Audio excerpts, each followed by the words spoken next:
আল্লাহ তাআলা বলছেন ওয়াজআলা লাকুমুস সামআ ওয়াল আবসারা ওয়াল আফইদা কালিলাম মা তাশকুরুন। বান্দা, তিনি তো ওই আল্লাহ যিনি তোমার জন্য শোনার জন্য কান দিয়েছে, দেখার জন্য তোমাকে চোখ দিয়েছে, আবার দেখার পরে শোনার পরে যা তুমি আত্মস্থ করেছো এগুলোকে বোঝার জন্য, ভালো মন্দ পার্থক্য করার জন্য একটা জ্ঞান আর বুদ্ধি তোমাকে দিয়েছে, মেধা তোমাকে দিয়েছে।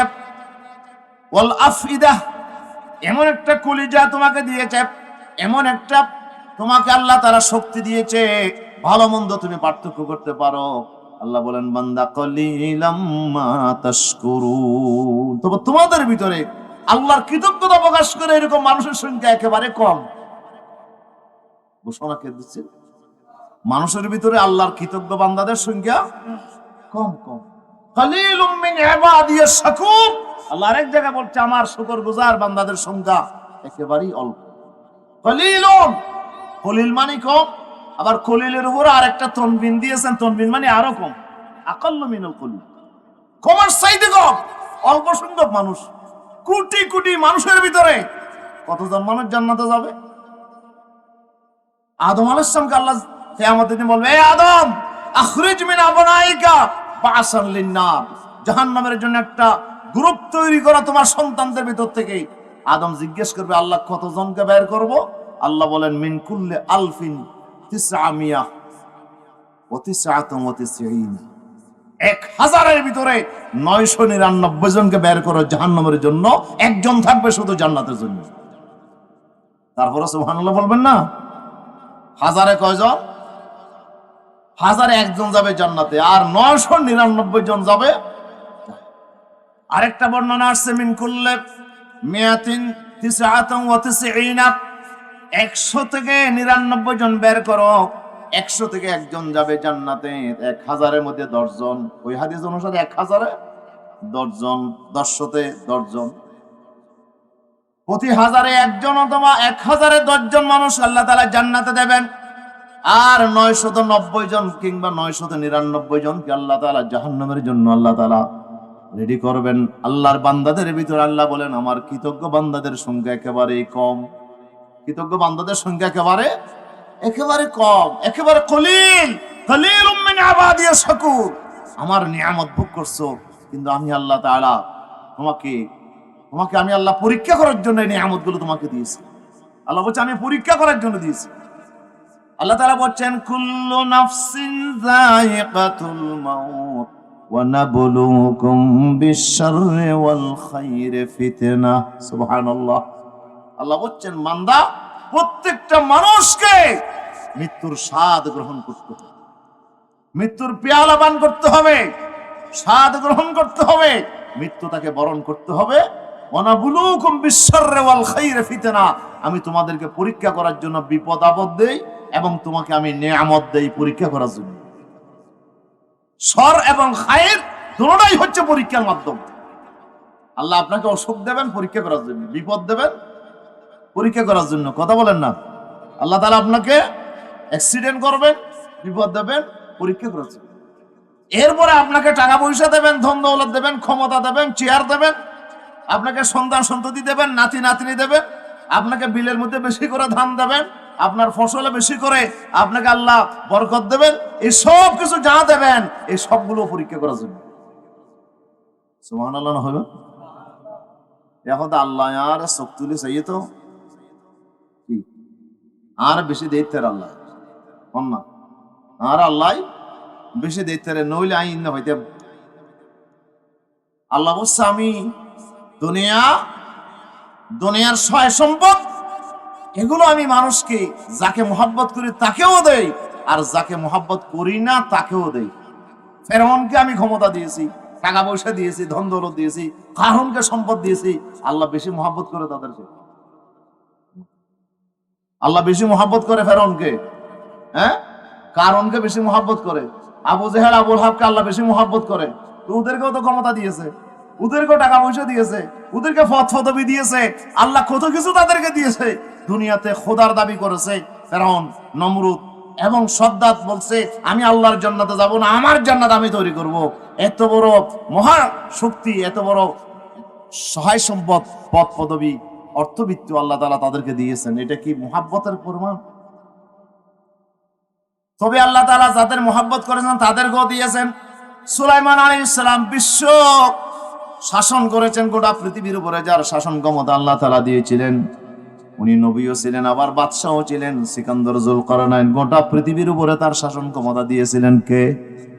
তাহলে আল্লাহর প্রিয় বান্দাদেরকে আল্লাহ দুনিয়া দিয়েছেন, আবার যাদেরকে আল্লাহ ভালোবাসেন না, যারা দুশমন, তাদেরকেও আল্লাহ সম্পদ দিয়েছেন, তাদেরকেও আল্লাহ ক্ষমতা দিয়েছেন, তাদেরকেও আল্লাহ পদ পদবী দিয়েছেন, পাওয়ার দিয়েছেন।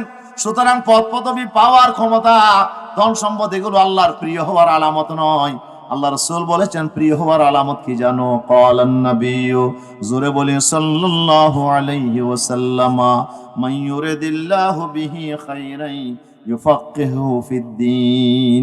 আল্লাহ যার কল্যাণ চায়, আল্লাহ তাআলা যার ভালো চায়, আল্লাহ যাকে মুহাব্বত করে, আল্লাহ তাকে দ্বীনের গভীর ইলম দান করে, দ্বীনের গভীর জ্ঞান তাদেরকে দান করে। দ্বীনের নিয়ামত আল্লাহ তাআলা যাকে তাকে দেন না, আল্লাহ যাকে ভালোবাসেন তাকেই শুধু দ্বীনের নিয়ামত দেন।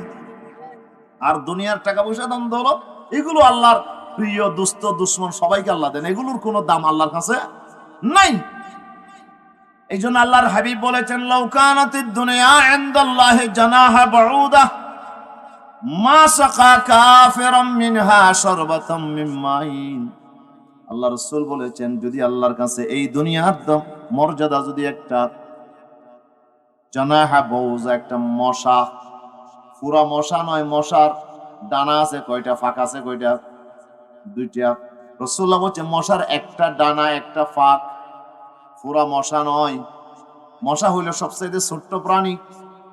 এই ছোট্ট প্রাণীর আবার সুরা নয়, একটা ডানা, একটা ডানা পরিমাণ মর্যাদাও যদি আল্লাহর কাছে দুনিয়ার থাকতো, আল্লাহ তাআলা কোন কাফের মুশরিককে এক পেয়ালা, এক গ্লাস পানি আল্লাহ তাআলা তাদেরকে, এক ডুব পানি তাদেরকে পান করার সুযোগ দিত না। কোন কাফের মুশরিককে এক পেয়ালা পানি পান করার, এক গ্লাস পানি পান করার সুযোগ আল্লাহ দিত না। যদি দুনিয়ার আল্লাহর কাছে কোনো কদর থাকতো, একটা মশার ডানা পরিমাণও যদি আল্লাহর কাছে এগুলোর মূল্য থাকতো, আল্লাহ তাআলা কোন কাফেরকে এক গ্লাস পানি খেতে, যদি আল্লাহ আশঙ্কা না করতেন মানুষ সবাই কাফের হয়ে যাবে, এটার আশঙ্কা না করতেন, আল্লাহ তাআলা সূরা যুখরুফের মধ্যে বলেছেন, আমার আয়াতটা মনে পড়ছে না, আল্লাহ তাআলা বলছেন আমি কাফের মুশরিকদের, তাদের ঘর বাড়ি, তাদের ছাদ থেকে শুরু করে, সিঁড়ি থেকে শুরু করে, তলা থেকে শুরু করে, পুরোটাই আমি স্বর্ণ, রূপা, মণিমুক্তা দিয়ে সাজাই দিতাম। টাইলস দিয়ে একটা ঘর করছে, কি তার অহংকার, কি তার বড়াইবাজি, খোদাই পাঁচতলা বিল্ডিং করবি, কেন পাঁচতলা বিল্ডিং করবি তুই? তুই পাঁচতলা বিল্ডিং তুই খবর নিতে পারবি না কি? তুই পাঁচতলা বিল্ডিং কি হয়েছে? তো এখন মারা গেলে তোকে লাঠি মেরে তোমার পাঁচতলা থেকে বের করে দেবে, ঠিক কিনা বলেন না? তোর লাশ পর্যন্ত ঘরের ভিতর ঢুকাবে না, হদিদের মসজিদের দূর রাখ মতে। তো পাঁচতলা বিল্ডিং করছো কি হয়েছে? সাততলা বিল্ডিং মালিক কি হয়েছে? এগুলো তো তোমার সাথে যাবে না। আল্লাহ তাআলা বলছেন আমি তাদের ঘরের তলা থেকে শুরু করে ছাদ পর্যন্ত, সিঁড়ি পর্যন্ত, সুকুফাম মিন ফিদ্দাতিন, যে আমি তাদের সবকিছু আমি রূপা দিয়ে, স্বর্ণ দিয়ে, মণিমুক্তা দিয়ে কি করে দিতাম? সাজাই দিতাম। যদি মানুষের ভিতর এটা একটা আশঙ্কা না হইতো, আমিও তো বিল্ডিং এর মালিকের যদি কাফের হয়ে যাই, মানুষ বেগুন কাফের হয়ে যাবি, এত লেয়া আশঙ্কায় আয় খোদা বেগুন ওরে মণিমুক্তা দিয়ে সাজাই নেওয়া দিদি। সুবহানাল্লাহ না, এগুলোর কোন দাম, কোন মর্যাদা আল্লাহর কাছে নাই। আল্লাহর কাছে দাম আছে কিসের? কোরআনের দাম আছে। আল্লাহর কাছে দাম আছে ইলমের, দ্বীনের দাম আছে। এই দ্বীন আল্লাহ তাআলা, তাকওয়া, পরহেজগারি, ইলম, এগুলো আল্লাহ তাআলা, আল্লাহ যাকে ভালোবাসে না তাদেরকে আল্লাহ কখনো দান করে না। আল্লাহ যাকে মুহাব্বত করেন আল্লাহ তাকে দান করেন। প্রিয় হাজিরিন, সুতরাং আসুন, আমি আপনাদের কাছে যেটি বলতে চেয়েছিলাম, আমাদের যা কিছু আমরা পেয়েছি সবকে দিয়েছেন, এই জন্য শুকরিয়া আদায় করতে হবে কার? আমরা কি শুকরিয়া করতে প্রস্তুত আছি? আল্লাহ তাআলা শুকরিয়াটা আমাদের উপর ফরজ করে দিয়েছেন। আল্লাহ বলেন ফাযকুরুনি আযকুরুকুম ওয়াশকুরুলি ওয়ালা তাকফুরুন। বান্দা আমার জিকির করো, আমি তোমার জিকির করব। তুমি যদি আমার জিকির করো আমি তোমার জিকির করব, আমাকে স্মরণ করলে আমি তোমাকে স্মরণ করব। সুবহানাল্লাহ। তুমি আমাকে স্মরণ করলে আমি তোমাকে স্মরণ করব। তুমি যদি তোমার ভালো অবস্থায় টাকা পয়সা থাকা অবস্থায় যদি আমার জিকির করো, স্মরণ করো, তুমি বিপদে পড়লে আমি আল্লাহ তোমাকে স্মরণ করব। সুবহানাল্লাহ। সুস্থ অবস্থায় যদি আমার স্মরণ করো, আমি তোমাকে অসুস্থ অবস্থায় তোমাকে ভুলে যাব না, আমি তোমাকে স্মরণ করব, আমি আল্লাহ তোমাকে সাহায্য করব। ফাজকুরুনি আযকুরুকুম, অথবা একাকী অবস্থায় যদি তুমি আমাকে স্মরণ করো, আমিও একা একা তোমাকে আরশ আযমে তোমার নাম জিকির করব। আর ওমান যাকারানি ফি মালাইন, একটা বিরাট সমাবেশ ডেকে যদি আমার বান্দা যদি আমার জিকির করে, যাকারতুহু ফি মালাইন খায়রিম মিনহু, আমি আল্লাহ আমার আরশ আযমে বিরাট একটি জলসা ডাকবো, কোটি কোটি ফেরেশতা, মাসুম ফেরেশতাদেরকে নিয়ে এই জলসার মধ্যে আমি ওই বান্দার কথা স্মরণ করব যে বিরাট মিটিং এর মধ্যে, জলসার মধ্যে আমি আল্লাহর জিকির করছি। আজকে আমরা একটা সমাবেশে মিলিত হয়ে যে আমরা আল্লাহর জিকির করছি, আল্লাহর কত ভালো লাগতেছে, আল্লাহর কত খুশি লাগতেছে। আল্লাহ একটা এখন মিটিং ডাকছে আরশে আযমে, কোটি কোটি ফেরেশতাদের সামনে, এখানে যারা আসছে সবার কথা আল্লাহ সেখানে জিকির করতেছে। যদি জিকির না করে কোরআনের আয়াত কি হয়ে যাবে? মিথ্যা হয়ে যাবে, ঠিক কিনা বলেন? আমরা আল্লাহর জিকির করলে আল্লাহও কি করবেন? জিকির করবেন। এখন আমরা আল্লাহ জিকির করা বড়, নাকি আল্লাহ যে আমাদের কথা জিকির করতেছে এটা বড়? কোনটা বড়? আরা ফাড়াইয়া, ফসা গাল, সবসময় মিশা কথা, গীবত, শেখায়ত, এগুলো দিয়ে যে আমার জিহ্বা সবসময় নাপাক হয়ে গেছে, এই নাপাক জিহ্বা দিয়ে আমি যে আল্লাহর জিকির করছি, তার চাইতে আমার মহান রব্বুল আলামিন, বিশাল কায়নাতের মালিক আল্লাহ, ওনার সেই ফেরেশতাদের সামনে আমি নাখান্দা গুনাহগার গোলামের যে জিকির করবে, কোনটা বড়? আমারটা বড় না আল্লাহরটা বড়? আল্লাহ বলছেন ওয়ালা যিকরুল্লাহি আকবার, এ বান্দা তোমার জিকিরের চাইতে আমি আল্লাহ যে তোমার জিকির করতেছি এটা অনেক বড়। তুমি আমার জিকির করলে আমি আল্লাহ তোমার জিকির করব। ওয়াশকুরুলি ওয়ালা তাকফুরুন ওয়াশকুরুলি ওয়ালা তাকফুরুন, বান্দা আমার শুকরিয়া আদায় করো, আমার নাফরমানি করিও না, কৃতজ্ঞতা প্রকাশ করিও না, আমার না শুকরি করিও না। বান্দা আমি যে নিয়ামত দিয়েছি এটা শুকরিয়া আদায় করো। এটা শুকরিয়া যদি আমরা আদায় করতে চাই, মাশাআল্লাহ মাশাআল্লাহ, একটু অনেক ভাই দাঁড়াই আছে, আপনারা যদি পারেন একটু সুযোগ দেন। কোরআন শরীফ আল্লাহ তাআলা বলছেন যে কিলা লাকুম তাফাসসাহু ফিল মাজালিস ফাফসাহু ইয়াফসাহিল্লাহু লাকুম। আল্লাহ বলছে কোরআনের মাহফিলে যদি জায়গার সংকট হয়, অন্য ভাইকে যদি জায়গা ছেড়ে দাও, তোমার জন্য আমি কবরে হাসরে যেখানে জায়গা দরকার সেখানে জায়গা ছেড়ে দেব। কবরটা কি সংকীর্ণ না? 3.5 হাত মাত্র জায়গা, কিন্তু কবর যখন সংকীর্ণ হয়ে যাবে, আহারি কবর এমন একটা চাপ দেবে, রাসূল বলছে তাখতালিফু আদলাহু, পাঁজরের হাড় এ পাশ থেকে ওই পাশে চলে আসবে, কবর সংকীর্ণ হয়ে যাবে। আর নেককার পরহেজগার যারা, আল্লাহ তাদের জন্য কবরকে ফরাগত করে দেবেন। ইউফসাহু লাহু মাদ্দা বসরিহি, চোখের দৃষ্টিসীমা যদ্দূর যায় কবরের দূর বড় হয়ে যাবে। সুবহানাল্লাহ। আল্লাহ তাআলা ওয়াদা করেছেন কোরআনের মাহফিলে অপর ভাইকে জায়গা দিলে আমি আল্লাহ তোমার জন্য কবরে হাসরে যেখানে জায়গা দরকার সেখানে জায়গা করে দেব।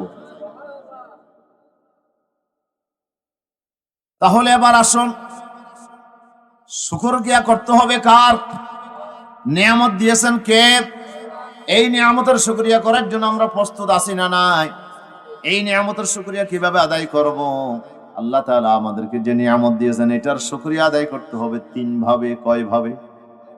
এক কবি বলতেছেন তাফসীরে কাশাফে, এক আরব্য কবির কবিতা আনছে, আফাদাতকুমুন নামাউ মিন্নি সালাসাতান ইয়াদি ওয়া লিসানি ওয়াজ জামিরুল মুহাজ্জাবা, ইয়াদি ওয়া লিসানি ওয়াজ জামিরুল মুহাজ্জাবা। আফাদাতকুমুন নামাউ মিন্নি সালাসাতান, তোমাদের প্রতি যে আমি ইহসান করেছি, এই ইহসানের পরিবর্তে 3টা জিনিস এখন আমার হয়ে গেছে, ইয়াদি ওয়া লিসানি ওয়াজ জামিরুল মুহাজ্জাবা। হে আমার প্রিয়জন, তুমি যে আমার প্রতি ইহসান করেছো, আমার প্রতি যে তুমি যে নিয়ামত দিয়েছো, আমার প্রতি যে তুমি দয়া করেছো, এই জন্য 3টা জিনিস তুমি আমার থেকে মালিক হয়ে গেছো। আমার 3টা জিনিসের এখন তুমি মালিক। কয়টা জিনিসের? তুমি যে আমাকে এহসান করছো, এই কারণে এখন তিনটা জিনিস আমার তোমার আন্ডারে চলে গেছে। একটা হলো আমার হাত, আরেকটা হইলো আমার জিহ্বা, আরেকটা হইলো আমার অন্তর। সুবহানাল্লাহ। তুমি এখন আমার তিনটা জিনিসের মালিক হয়ে গেছো। আমার হাতের মালিক, আমার জিহ্বার মালিক, আমার অন্তরের মালিক। কথা বোঝা যায়? তুমি যে আমার প্রতি এহসান করেছো, এই এহসানের শুকরিয়া, কৃতজ্ঞতা এখন আমার উপর ওয়াজিব হয়ে গেছে। কৃতজ্ঞতা আদায় করব, আমি তিন ভাবে আদায় করব। একটা হচ্ছে আমার শুকরিয়া আমি আদায় করব অন্তর দিয়ে। কি দিয়ে? অন্তর দিয়ে। অন্তরে অন্তরে আমি শুধু তোমার কথা স্মরণ করব, যে তুমি যে একজন ভালো মানুষ, তুমি যে আমাকে এহসান করছো, এটা আমি কখনো ভুলে যাব না। সুবহানাল্লাহ। এক নাম্বার, তুমি আমার অন্তরের মালিক হয়ে গেছে। এখন আমার অন্তরে তোমার জায়গা হয়ে গেছে। তুমি যে আমাকে টাকা দিয়েছো, সাহায্য করেছো, আমাকে এহসান করছো, আমাকে ঘূর্ণিঝড়ের সময় ঘর ভেঙে গেছো, তুমি আমার ঘর বেঁধে দিয়েছো, হ্যাঁ তুমি আমার ছেলেটাকে একটা চাকরি দিয়েছো, কত এহসান তুমি আমার প্রতি করছো। এই কারণে এখন আমার অন্তরে তোমার জায়গা হয়ে গেছে। কি? এখন তুমি আমার অন্তরের মালিক হয়ে গেছো। এখানে অন্তরের ভিতরে এখন তোমার জায়গা। এখন সব সময় তোমার কথা আমি স্মরণে পড়ে, ঘরে গেলেই তোমার কথা মনে পড়ে। এই ঘরটা করে দিয়েছে ফলো না, টিনগুলো দিয়েছে ফলো না, কি বলেন, রাস্তাটা দিয়েছে ফলো না। আমার ছেলে যখন বেতন পায় তোমার কথা মনে পড়ে। কখনো তোমাকে আমি ভুলে যাই না, তো আমি সব সময় তোমার কথা আমার মনের ভিতর স্মরণ রাখি। দুই নাম্বার, বলে সানি আমার জিহ্বা, আমার জিহ্বা দিয়ে বেসাখতা অনিচ্ছাই তোমার কৃতজ্ঞতা প্রকাশ পাই। লোকটা বেশি ভালো, তোমার কথা উঠলেই আমি কি বলি, লোকটা বেশি ভালো, ভালো লোকটা বেশি ভালো, বেশি ভালো মানুষ। তোমার কথা উঠলেই আমি তোমার বদনাম করতে পারি না, সবসময় তোমার সুনাম করি, সবসময় তোমার তোমার ভালো কিছু আমি আলোচনা করি। কেন? যেহেতু তুমি আমার প্রতি কি করেছো, এহসান করছো। কি করছো? এহসান করছো। তাহলে এহসান, আল ইনসান ও আবিদুল এহসান, ইনসান হচ্ছে এহসানের গোলাম। এহসান যে করবে সে তার কি হয়ে যায়, গোলাম হয়ে যায়। কথা ভালো করে খেয়াল করো। তাহলে যে এহসান করবে সে আমার কয়টা জিনিসের মালিক হয়? তিনটা জিনিসের আমার অন্তরের মালিক হয়ে যায়। অন্তরের ভিতরে আমি তার কথা কখনো ভুলি না, সব সময় তার কথা স্মরণ রাখি। দুই নাম্বার, আমার জিহ্বা দিয়ে আমি কখনো তার দুর্নাম করি না, কখনো তার সমালোচনা করি না। মানুষ যদি তার সমালোচনা করে, আমি তাকে বলি যে না না না, তোমাদের কথা ঠিক নয়, লোকটা আসলে ভালো, লোকটা খুব ভালো মানুষ, তাকে আমি সম্মান করি, মর্যাদা দিই। লোকটা বেশি নামাজি মানুষ, দিনদার মানুষ, পরেজগার মানুষ, তুমি যা বলছো ভুল বলছো, না না, মানুষটা ভালো। কোন কিছুর ভালোবাসা যখন তোমার অন্তরের ভিতর হয়ে যাবে, এটা তোমাকে অন্ধ বানাইয়া দেবে, বধির বানাইয়া দেবে। তার কোনো সমালোচনা তুমি শুনতে চাইবে না, তার কোনো দুষ্টুমি দেখতে চাইবে না। এটাই হলো ভালোবাসার প্রমাণ। সুবহানাল্লাহ। তাহলে অন্তরের মালিক হয়ে গেছো, জিহ্বার মালিক হয়ে গেছো। তিন নম্বর, ইয়াদি আমার হাতের মালিক। হাত দিয়ে কি করে? রোয়ারু বন্ধে কি দিই, নমাতো গাড়ি চালান কি দিই, ওই নে বাস্তব নে গাছটা ছাড়ন কি দিই, গরবান্ধন কি দিই, ও দুনিয়ার হাম খরচ বেগিন কি দিই গরম দে, সব তো হাতে করেন, রান্না করেন কি দিয়ে। ও মাশাআল্লাহ, হ্যাঁ যত কাজ আছে সব কাজ করতে হয় কি দিয়ে? হাত দিয়ে। হাত না থাকলে কাজ করা যাবে না, ব্যবসা করা যাবে, দোকানে মালতাল বিক্রি করতে পারবেন, মাল দিতেও নিতেও, টাকা নিতেও হাত লাগে, না মাল দিতেও কি লাগে, হাত লাগে, চা বানাইতেও কি লাগে, আবার খাইতেও। মাশাআল্লাহ, যত কাজ করবেন সব কাজের জন্য কি লাগে? তাহলে হাত দিয়ে বোঝাচ্ছে আমার কাজ করব। এখন তুমি আমার হাতের মালিক হয়ে গেছো, আমি যা কিছু করব সব তোমার পক্ষে করব। আজকে থেকে আমি যা করব সব তোমার পক্ষে করব, তোমার কাজ করব। তোমার যে কোনো একটা বিপদে আপদে আমি তোমাকে সাহায্য করব। যে কোনো একটা কোনো কিছু হলে আমি তোমার পাশে দাঁড়াবো। তোমার মেলা হলে আমি আগে ছুটে যাব কাজ করার জন্য। তোমার মেয়ের বিয়ে হলে আমি আগে চলে যাব, ঠিক কিনা? তোমার ছেলের বিয়ে হলে আর কেউ দরকার নেই, আমি থাকবো সবসময় সার্বক্ষণিক। তোমার যা যা করা দরকার সব আমি করব। তুমি এখন আমার হাতের মালিক হয়ে গেছো। তাহলে এহসানের বদলা কয়টা জিনিস মালিক হয়ে যায়?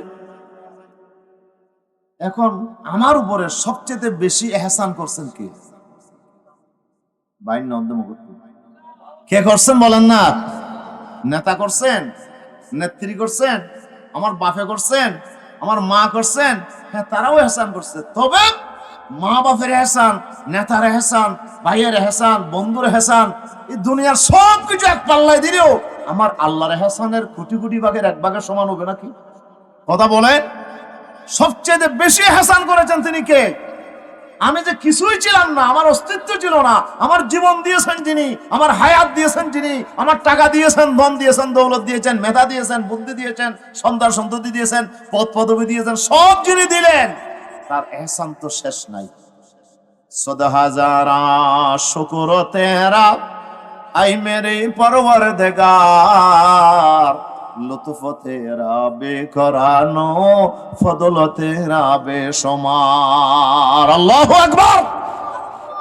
কোটি কোটি কোটি কোটি শুকরিয়া যদি তোমার করি, আল্লাহ কোটি কোটি সজদা যদি তোমার কামে সামনে দিই, কিয়ামত পর্যন্ত হায়াত দিলে, এই হায়াত দিয়ে যদি তোমার সামনে সাজদায় পড়ে থাকি, আল্লাহ তোমার কোটি কোটি নিয়ামতের একটা নিয়ামতের শুকরিয়া আদায় করা আমার দ্বারা সম্ভব হবে না, ঠিক কি না? লুৎফ তেরা বেকরানো, ফদল তেরা বেশুমার। আল্লাহর এহসান এত বেশি যে আল্লাহ তাআলা চ্যালেঞ্জ করেছেন, বান্দা তোমাকে যে আমি এহসান করছি এগুলো একটা একটা তুমি খাতার মধ্যে লেখো, খাতার মধ্যে লেখো। আল্লাহ বলছে লেখো লেখো।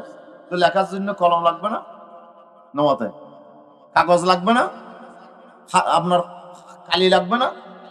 আল্লাহ বলছেন আমি চ্যালেঞ্জ করলাম, তুমি লেখা শুরু করো। তোমার পুরো হায়াতের ভিতরে আমার নিয়ামতগুলো তুমি লেখো। সারা দুনিয়ার যত গাছ আছে সবগুলোকে যদি তুমি কলম বানাও, কলম একটা শেষ হয়ে গেছে আরেকটা নিয়েছো, ওইটা ভেঙে গেছে আরেকটা নিয়েছো, এইটা শেষ হয়ে গেছে আরেকটা নিয়েছো, এইভাবে সারা দুনিয়ার গাছগুলো যদি কলম বানাও আর সাগর মহাসাগরের পানিগুলো যদি কালি বানাও, সুবহানাল্লাহ, ওই কলম আর কালি দিয়ে যদি তুমি লেখো, এই দুনিয়ার যত জমিনের যত বিশাল জমিন, এখানে যদি এটাকে কাগজ বানায় যদি লিখতে থাকো, আমি আল্লাহ বললাম যে কাগজ শেষ হয়ে যাবে, জমিন শেষ হয়ে যাবে, কলম শেষ হয়ে যাবে, কালি শেষ হয়ে যাবে, তোমার হায়াত শেষ হয়ে যাবে, আমি আল্লাহর নিয়ামতের বর্ণনা, আমি আল্লাহর ইহসানের বর্ণনা শেষ হবে না, হবে না, হবে না, ঠিক কি না? চ্যালেঞ্জ কে করেছেন? আল্লাহ তাআলা বলছেন ওয়া ইন তাউদ্দু নি'মাতাল্লাহি লা তুহসুহা। বান্দা আমার নিয়ামত যদি তোমরা গণনা করো, লা তুহসুহা, গুণে শেষ করতে পারবে না। ওয়ালাউ আন্না মা ফিল আরদি মিন শাজারাতিন আকলামুন ওয়াল বাহরু ইয়ামুদ্দুহু মিন বা'দিহি সাব'আতু আবহুর মা নাফিদাত কালিমাতুল্লাহ। আল্লাহু আকবার। আল্লাহ তাআলা বলছে সারা দুনিয়ার গাছগুলো যদি কলম বানাও আর সাগর মহাসাগরের পানি যদি কালি বানাও, আর এই কালিগুলো শেষ হওয়ার পর আরো 7 সমুদ্রের পানি যদি যোগ করো, আমি আল্লাহ চ্যালেঞ্জ করলাম মা নাফিদাত কালিমাতুল্লাহ, আল্লাহর কলেমাতের বর্ণনা শেষ হবে না, আল্লাহর নিয়ামতের বর্ণনা শেষ হবে না। সুবহানাল্লাহ। কি নিয়ামত যে আল্লাহ আমাদেরকে দিয়েছেন, কোটি কোটি কোটি কোটি নিয়ামত। বিশ্বাস হয় না? মনে হয় বিশ্বাস হয়। তো সে আল্লাহকে কেমনে ভুলে গেলেন আপনি? কেমনে ভুলে গেলেন আপনি সে আল্লাহকে? যে একটা 5,000 টাকা দিল আপনাকে গুন্নি জোরে, ওর কথা আপনি বললেন না, নির্বাচন আসে তার পক্ষে দৌড়েন, তাকে ভোট দেন, হ্যাঁ, তার সব দায় দায়িত্ব আপনি গ্রহণ করেন, 5,000 টাকার এহসান। কিন্তু আল্লাহ যে তোমাকে কোটি কোটি কোটি কোটি বিলিয়ন বিলিয়ন ডলারের এহসান তোমাকে করছে, সে আল্লাহকে কি আপনি মনে রাখছেন? কথা বলেন না বাজ, মনে রাখতে হবে কার কথা? উঠতে বসতে শয়নে স্বপনে আপনার রাতে দিনে যে কোনো মুহূর্তে আমাকে মনে রাখতে হবে কার কথা? আল্লাহর কথাকে মনে রাখতে হবে, আল্লাহকে ভুলে যাওয়া যাবে না, প্রতি মুহূর্তে স্মরণ রাখতে হবে কার? পরের মুহূর্তে আল্লাহকে স্মরণ করতে হবে। ফাজকুরুনি, আল্লাহ বলছে আমার কথা স্মরণ। শুধু এমনি স্মরণ করলে হবে না, ইয়া আইয়ুহাল্লাযীনা আমানু যকুরুল্লাহা যিকরান কাসীরা ওয়াসাব্বিহুহু বুকরাতান ওয়া আসীলা। আল্লাহু আকবার। আমার ঈমানদার বান্দারা, উযকুরুল্লাহ যিকরান কাসীরা, আল্লাহকে বেশি পরিমাণে জিকির করো, সুবহানাল্লাহ, বেশি বেশি আল্লাহর স্মরণ করো। ওয়াসাব্বিহুহু বুকরাতাও ওয়া আসীলা, সকাল এবং সন্ধ্যায় আল্লাহর তাসবিহ আদায় করো। সকাল সন্ধ্যায় কার তাসবিহ পড়বে? সকাল সন্ধ্যা মানে আজ নবী নাজ নবী মানে রাতে দিনই অন্য, আজ নবী মানে রাতে দিনে 24 ঘন্টা, 24 ঘন্টা দিনে রাতে, এখানে কোনো বেশ কম নাই। আমি আল্লাহর তাসবিহ আদায় করি, সুবহানাল্লাহ। আল্লাহ তাআলা জিকির করার জন্য, আল্লাহ স্মরণ করার জন্য কিছু নিয়ম আল্লাহ তাআলা আমাদেরকে দিয়েছেন। কিভাবে আমরা স্মরণ করব? আল্লাহর স্মরণের একটা নিয়ম হচ্ছে, জিকরুল্লাহর নিয়ম হচ্ছে নামাজ। কি বলেন না? নামাজকে আল্লাহ তাআলা জিকির বলেছেন। নামাজ কি? ফাসআউ ইলা যিকরিল্লাহ ইযা নুদিয়া লিস-সালাতি মিন ইয়াউমিল জুমআহ। জুমার দিন যখন আযান দেওয়া হবে, আল্লাহ তাআলা বলছে ফাসআউ ইলা যিকরিল্লাহ ওয়া যারুল বাইআ, বেচাকিনা, তোমার লেনদেন, টাকা, তোমার যত চাকরি বাকরি কাজকর্ম কৃষিকাজ সব বাদ দাও, ছেড়ে দাও। এই আল্লাহ বলছে আমার বেশি দিও আর বাইরিয়া এই অবস্থা কেন? কোরআন মাহফিলে একটু শান্তি, আল্লাহ রহমান নাজিল হইতো, এই কারণে বেশি ঘুম চলে আসে। কি বলেন? আল্লাহ আমাদের বুঝার তৌফিক দাও, আমিন বলেন। আল্লাহ বলছে ফাসআউ ইলা যিকরিল্লাহ, আল্লাহর জিকিরের দিকে দৌড়াও। জিকির কি? জিকির হচ্ছে খুতবাও জিকির, নামাজও জিকির, সুবহানাল্লাহ। না মুফাসসিরিনে কেরামগণ এটার অনুবাদ তাফসীর করতেছে, যিকরুল্লাহ মানে আইল খুতবা ওয়াস সালাত। খুতবার দিকে দৌড়াও, নামাজের দিকে দৌড়াও। খুতবার পরে নামাজ, নামাজের আগে খুতবা। না জমাতে আগে খুতবা দেয়, তারপরে নামাজ পড়ে। তাহলে আল্লাহ বলতেছে আজান যখন দেবে, আজান দেওয়ার সাথে সাথে সমস্ত দোকানপাট বন্ধ করে দাও, কাজকর্ম বন্ধ করে দাও, বেচাকিনা বন্ধ করে দাও, তোমার কৃষি কাজ বন্ধ করে দাও, চাকরি বন্ধ করে দাও, যা আছে সব বন্ধ করে দাও, স্টপ করে দাও, ফাসাও, দৌড়াও। সুবহানাল্লাহ। খুতবা শোনার জন্য দৌড়াও। ইয়ারা হয়তো হুজুরে কি মিছা কথা কইব, হুজুর হুজুর কই পেল নামাজ শুরু এবার আগত তো কিনলে মসজিদে, ঠিক কি না? হ্যাঁ, মসজিদে যায়। তোমার ব্যবসা বাণিজ্য হারাম, তুমি এখন আজান দেওয়ার পরে যা ব্যবসা করবা, কি যা বেচা কিনা করবা, এগুলো হারাম, এগুলো আপনার জন্য হালাল হবে না। ভালো করে মশলা খেয়াল করেন। আজানের পরে যা বেচা কিনা করবেন কি হারাম, হারাম। কিতাবের মধ্যে লেখা হয়েছে তবে পারবেন। কখন পারবেন? যে গাড়িতে উঠছেন, গাড়ি হইকে যা মসজিদের কে গাড়ি তুচ্ছন্দ হঠাৎ যাই, মসজিদে যাই বললেন, নৌকা তুচ্ছন্দ হঠাৎ যাই বললাই, মসজিদে যাই বললেন, জুমা যাই বললাই। আপনি আজান দেওয়ার পরে নৌকাতে উঠছেন, নৌকা চলতেছে মসজিদের দিকে, গাড়ি চলতেছে মসজিদের দিকে, ওদের চলন্ত অবস্থায় বেচা কিনা করতে পারবেন, যেহেতু আপনি আল্লাহর মসজিদের দিকেই তো আপনি দৌড়াচ্ছেন। সুবহানাল্লাহ। না ইয়া মসজিদত আজান দিয়ে ফেলে গিয়ে তার খবর নাই, আজান দেওয়ার পরে খবর নাই, খুতবা শেষ হয়ে যাচ্ছে, ওয়াজ শেষ হয়ে যাচ্ছে, নামাজ শেষ হয়ে যাচ্ছে, তার কোনো খবর নাই। আল্লাহ বলছে তুমি যা বেচা কিনা করছো, ব্যবসা করছো, লেনদেন করছো, তুমি যা চাকরি করছো, তোমার চাকরির টাকা হারাম, তোমার ব্যবসার টাকা হারাম, লেনদেনের টাকা হারাম, যা লাভ হচ্ছে সব হারাম। এগুলো আমি আল্লাহ তাআলা তোমার জন্য হারাম করে দিয়েছি, ঠিক কি না? ফাসআউ ইলা যিকরিল্লাহ, আল্লাহর জিকিরের দিকে দৌড়াও। জিকিরের এক অর্থ খুতবা, জিকিরের আরেক অর্থ নামাজ। তাহলে নামাজও জিকির, নামাজও কি? নামাজও জিকির। মুনাফিকরাও নামাজ পড়ে, ইমানদারও নামাজ পড়ে, মদনগার মুনাফিকও। কিন্তু মুনাফিকের নামাজ আর ইমানদারের নামাজের ভিতর পার্থক্য আছে না নাই? আল্লাহ বলছেন পার্থক্য কি? ইযা কামু ইলাস সালাতি কামু কুসালা, ইযা কামু ইলাস সালাতি কামু কুসালা ওয়ালা ইয়াযকুরুনাল্লাহা ইল্লা কালিলা। সুবহানাল্লাহ। নামাজে যখন দাঁড়ায় খুব আলসি করে দাঁড়ায়। মুনাফিকে নামাজত কিভাবে? অলসতার সাথে। এই যে তিয়াই বোধে এক ঠ্যাঙের ওরে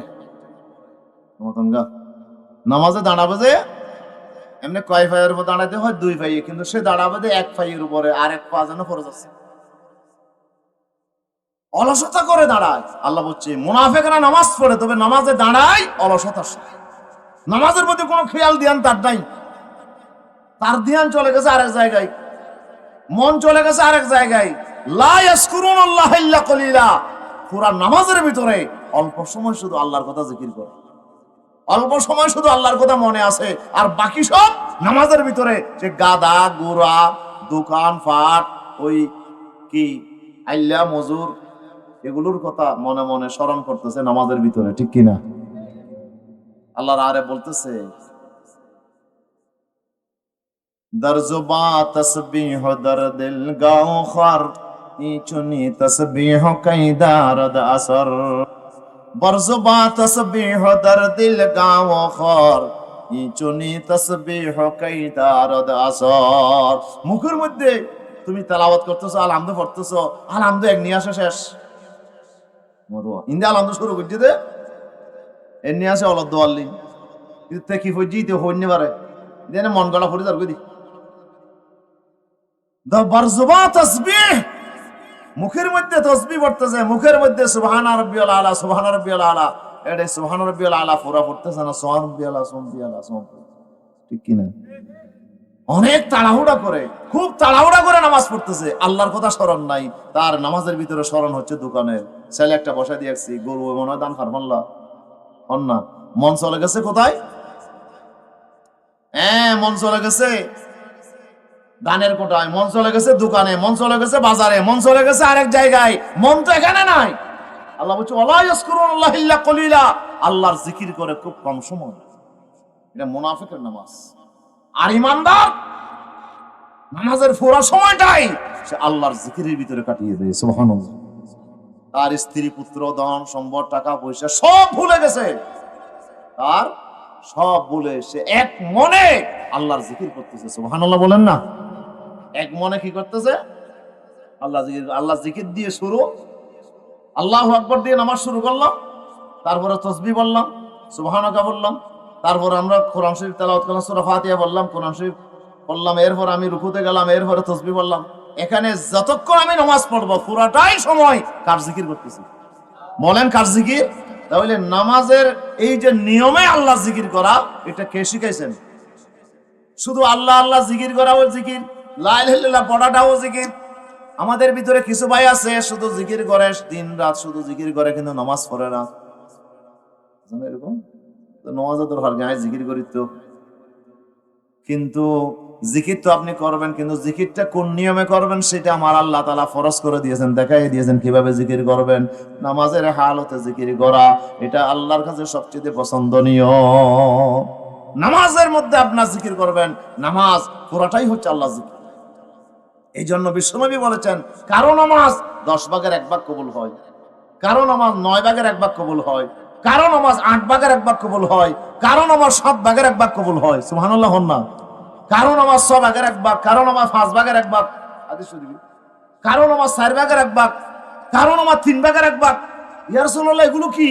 রাসূলুল্লাহ বলছে যে নামাজের ভিতরে এক ব্যক্তি 10 ভাগের 1 ভাগ কবুল হয়েছে, অর্থাৎ যতক্ষণ আল্লাহ জিকির করছে 10 ভাগের মধ্যে 9 ভাগ করছে গাডা গোড়া জিকির, আর 1 ভাগ সময় জিকির করছে কার? আল্লাহর কথা স্মরণ ছিল 1 ভাগের, আর বাকি 9 ভাগ সে ওই ব্যবসার কথা, বউ হওয়ার কথা, হ্যাঁ বিভিন্ন কিছু মনের মধ্যে আনছে, আল্লাহর কথা সে ভুলে গিয়েছিল, সুবহানাল্লাহ। তাহলে নামাজ যতক্ষণ আল্লাহর জিকির করবেন এই ততক্ষণ এই নামাজটা আল্লাহ দরবারে কবুল হবে, ঠিক কিনা? তাহলে নামাজের মধ্যে আমরা জিকির করি কার? আল্লাহ। এই জন্য আমাদেরকে আল্লাহর কথা স্মরণ করতে হবে, আল্লাহর শুকরিয়া আদায় করতে হবে। কিভাবে শুকরিয়া আদায় করব? আমাকে যে আল্লাহ তাআলা শরীর দিয়েছেন, কোটি কোটি টাকার নিয়ামত আমার দেহের মধ্যে দিয়েছেন, এটা শুকরিয়া কেমনে আদায় করব? এটা শুকরিয়া আদায়ের জন্য আল্লাহ 2টা মাধ্যম আমাদেরকে শিক্ষা দিয়েছে। 1 নম্বর হলো ফাসাল্লি লিরাব্বিকা ওয়ানহার, ইন্না আতাইনাকাল কাউসার। নবী আমি আপনাকে বিশাল নিয়ামতের মালিক আপনাকে বানাইছি, এবার আপনি কিভাবে শুকরিয়া করবেন? আল্লাহ বলছে 2 ভাবে শুকরিয়া করেন, ফাসাল্লি লিরাব্বিকা ওয়ানহার, আপনি আপনার রবের জন্য নামাজ পড়ুন আর আপনার রবের জন্য কুরবানি করুন, সুবহানাল্লাহ। আপনি টাকা পয়সা ধন দৌলত এগুলো আপনি কুরবান করুন, আপনি নামাজ পড়ুন, তাহলে নামাজ এটি হচ্ছে আল্লাহর শুকরিয়ার মাধ্যম, ঠিক কিনা বলেন না? নামাজ পড়বেন, আপনি আল্লাহর শুকরগুজার বান্দা। নামাজ ছেড়ে দেবেন, নামাজ পড়বেন না, আপনি আল্লাহর নাফরমান বান্দা, অকৃতজ্ঞ বান্দা। কোটি কোটি নিয়ামত ভোগ করলেন, আপনি নামাজটা পড়লেন না। আপনার চাইতে নাফরমান, আপনার চাইতে অকৃতজ্ঞ, আপনার চাইতে নাশুকর এই দুনিয়ার জমিন আর কেউ নাই, ঠিক কিনা বলেন? আর নামাজ পড়লেন, আপনি আল্লাহর শুকরিয়া আদায় করবেন। আমরা কি আল্লাহর শুকরিয়া আদায় করতে রাজি আছি? আছি আমরা ইনশাআল্লাহ? আছি তো ইনশাআল্লাহ? আল্লাহ আমাদেরকে কবুল করুন, আমিন বলেন। নামাজ পড়ব, নামাজ যে পড়বো, কিন্তু নামাজটা আল্লাহ বলছে এমনে পড়া যাবে না। ওয়ারকাউ মা'আর রাকিঈন, নামাজকে আল্লাহ তাআলা ফরজ করে দিয়েছেন, তবে সেটা আল্লাহ তাআলা রুকুকারীদের সাথে রুকু করতে হবে। আল্লাহ বলছে আগেকার উম্মতের জন্য আমি আল্লাহ তাআলা জামাত ফরজ করি নাই, কিন্তু আমার আখিরি নবীর উম্মতের জন্য আল্লাহ তিনটা বৈশিষ্ট্য দিয়েছে। কয়টা? তিনটা নিয়ামত আমাদেরকে দিয়েছেন। এই নিয়ামতগুলো কোন নবীর উম্মতকে আল্লাহ দেয় নাই। আল্লাহু আকবার। আল্লাহ রাসূল বলেন ফুদ্দিলনা আলাল উমামি বিসালাসিন, তিনটা মাধ্যমে আল্লাহ আমার উম্মতকে মর্যাদা বেশি দিয়ে করে দিয়েছেন। তিনটা মর্যাদা আল্লাহ আমার উম্মতের জন্য আল্লাহ বুলন্দ করে দিয়েছেন। কোন নবীর উম্মত এই নিয়ামত পায় নাই। তিনটা নিয়ামত আল্লাহ আমাকে দিয়েছেন। এক নম্বর নিয়ামত কি? জুইলাত সুফুফুনা কাসুফুফিল মালাইকা ওয়া জুইলাত লানাল আরদু কুল্লুহা মসজিদাও ওয়া তুহুরা। সুবহানাল্লাহ। আমার জন্য এক নম্বর নিয়ামত হচ্ছে আমার উম্মতের জন্য কাতার বেঁধে জামাতবদ্ধভাবে নামাজ পড়া। এই নিয়ামতটা আমার উম্মতকে আল্লাহ স্পেশাল দান করেছেন, কোন নবীর উম্মতকে দেই নাই। বুঝলাম না নাকি বেজাল নাকি হস্টলা ইতারা দিন আরো যদি জামাত নামাজ ফরজ করে না দিত, মনে হইলে হইতাম, মনে না হইলে হইতাম, কেউ না দেই তো না ইয়া না ভালো হইতো আল্লাহ ইন আল্লাহ গইল কি? আল্লাহ বলছে না, আমার আখিরি নবীর উম্মতকে আমি মর্যাদা আর আসন বসিয়েছি। ফুদ্দিলনা আলাল উমাম বিসালাস, ফেরেশতারা কাতার বেঁধে কি করে নামাজ পড়ে না? ফেরেশতারা কাতার বেঁধে নামাজ পড়ে। আল্লাহর ঘরে সোজা উপরে একটা মসজিদ আছে, এই মসজিদের নাম হইল 7 আসমানের উপরে, এটার নাম হইল আল মসজিদে বাইতুল মামুর। বাইতুল মামুর, আল্লাহ কোরআন শরীফে বলছেন ওয়াল বাইতুল মামুর ওয়াস সাকফিল মারফু। বাইতুল মামুরের কসম করেছে আল্লাহ, 7 আকাশের উপরে, আল্লাহর ঘরে সোজা উপরে 7 আসমানের উপরে এই মসজিদে আল্লাহর ফেরেশতারা ইবাদত করে। কাতার বেঁধে ওরা নামাজ ইবাদত করে। কাতার বেঁধে নামাজ পড়া, কাতার বেঁধে আল্লাহর জিকির করা সুশৃঙ্খল ভাবে, এলোমেলো নয়। এখানে এলোমেলো হওয়া যাবে না, কাতার বেঁধে পড়তে হবে, ঠিক কিনা বলেন? এমন কাতার রাসূলুল্লাহ বলেছেন কাসনানিল মুশতে, কাতার সোজা করো। সাউ সুফুফাকুম আকিমু সুফুফাকুম। আল্লাহু আকবার। রাসূল সাল্লাল্লাহু আলাইহি ওয়াসাল্লাম নামাজ যখন দাঁড়াতেন, একামত শেষ হয়ে গেলে কি হয়ে গেলে, ভালো করে খেয়াল করেন, একামত শেষ হয়ে গেলে রাসূলুল্লাহ 3 বার বলতেন আকিমু সুফুফাকুম, এ নামাজিরা, এই মুসল্লিরা কাতার সোজা করো, কাতার সোজা করো। কাতার কয়বার বলতেন? কয়বার? 3 বার বলতেন। কে বলতেন? কাতার সোজা করতে হইতে আল্লাহ রাসূল। আল্লাহ রাসূল হলেন ইমাম। রাসূল কি? ইমাম। ইমাম ঘোষণা দেবে, কমান্ড করবে, এই মুক্তিদিরা কাতার সোজা করো। এটা ইমামের দায়িত্ব। এখন আর দিয়ে মুয়াজ্জিনরা তথ্য দায়িত্ব হারে তুলে দি, এখন কাতার সোজা করতে হবে। হনে একামত হইবার আগত তো কাতার সোজা করো, কাতার সোজা করো, মোবাইল বন্ধ করো। এটা মুয়াজ্জিনের দায়িত্ব নয়। মুয়াজ্জিনের কমান্ড মুসল্লিরা মানবে না, ইমামকে বলতে হবে, এটা ইমামের কমান্ড করতে হবে। কাতার সোজা করা, ইন্না তাসবিয়াতাস সুফুফে মিন ইকামাতিস সালাত। রাসূলুল্লাহ বলেন নামাজ কায়েম হওয়ার জন্য কাতার সোজা হওয়া বাঞ্ছনীয়। কাতার সোজা না হলে নামাজ কায়েম হবে না। কথা বুঝতে পারিনি? কাতার সোজা না হলে নামাজ কি হবে না? কায়েম হবে না নামাজ, কায়েম হবে না নামাজ। কায়েম হওয়ার জন্য কাতার সোজা হতে হবে। এই জন্য কাতার সোজা করার কমান্ড করবেন কে? ইমাম সাহেব কি করতে হবে কয়বার, কখন করবেন? একামতের পরে। ভালো করে মনে রাখেন, এটা রাসূল পাকের সুন্নাহ। একামতের পরে বলবেন। মুসল্লিরা উঠবেন কখন? বসার থেকে। ও তো মুসল্লিরা উঠবেন যে হাইয়া আলাস সালাহ, হাইয়া আলাস সালাহ যখন বলবে মুয়াজ্জিন একামতের সময়, তখন মুসল্লিরা বসার থেকে উঠে দাঁড়াবে। এদের মধ্যে সব নিয়ম আছে।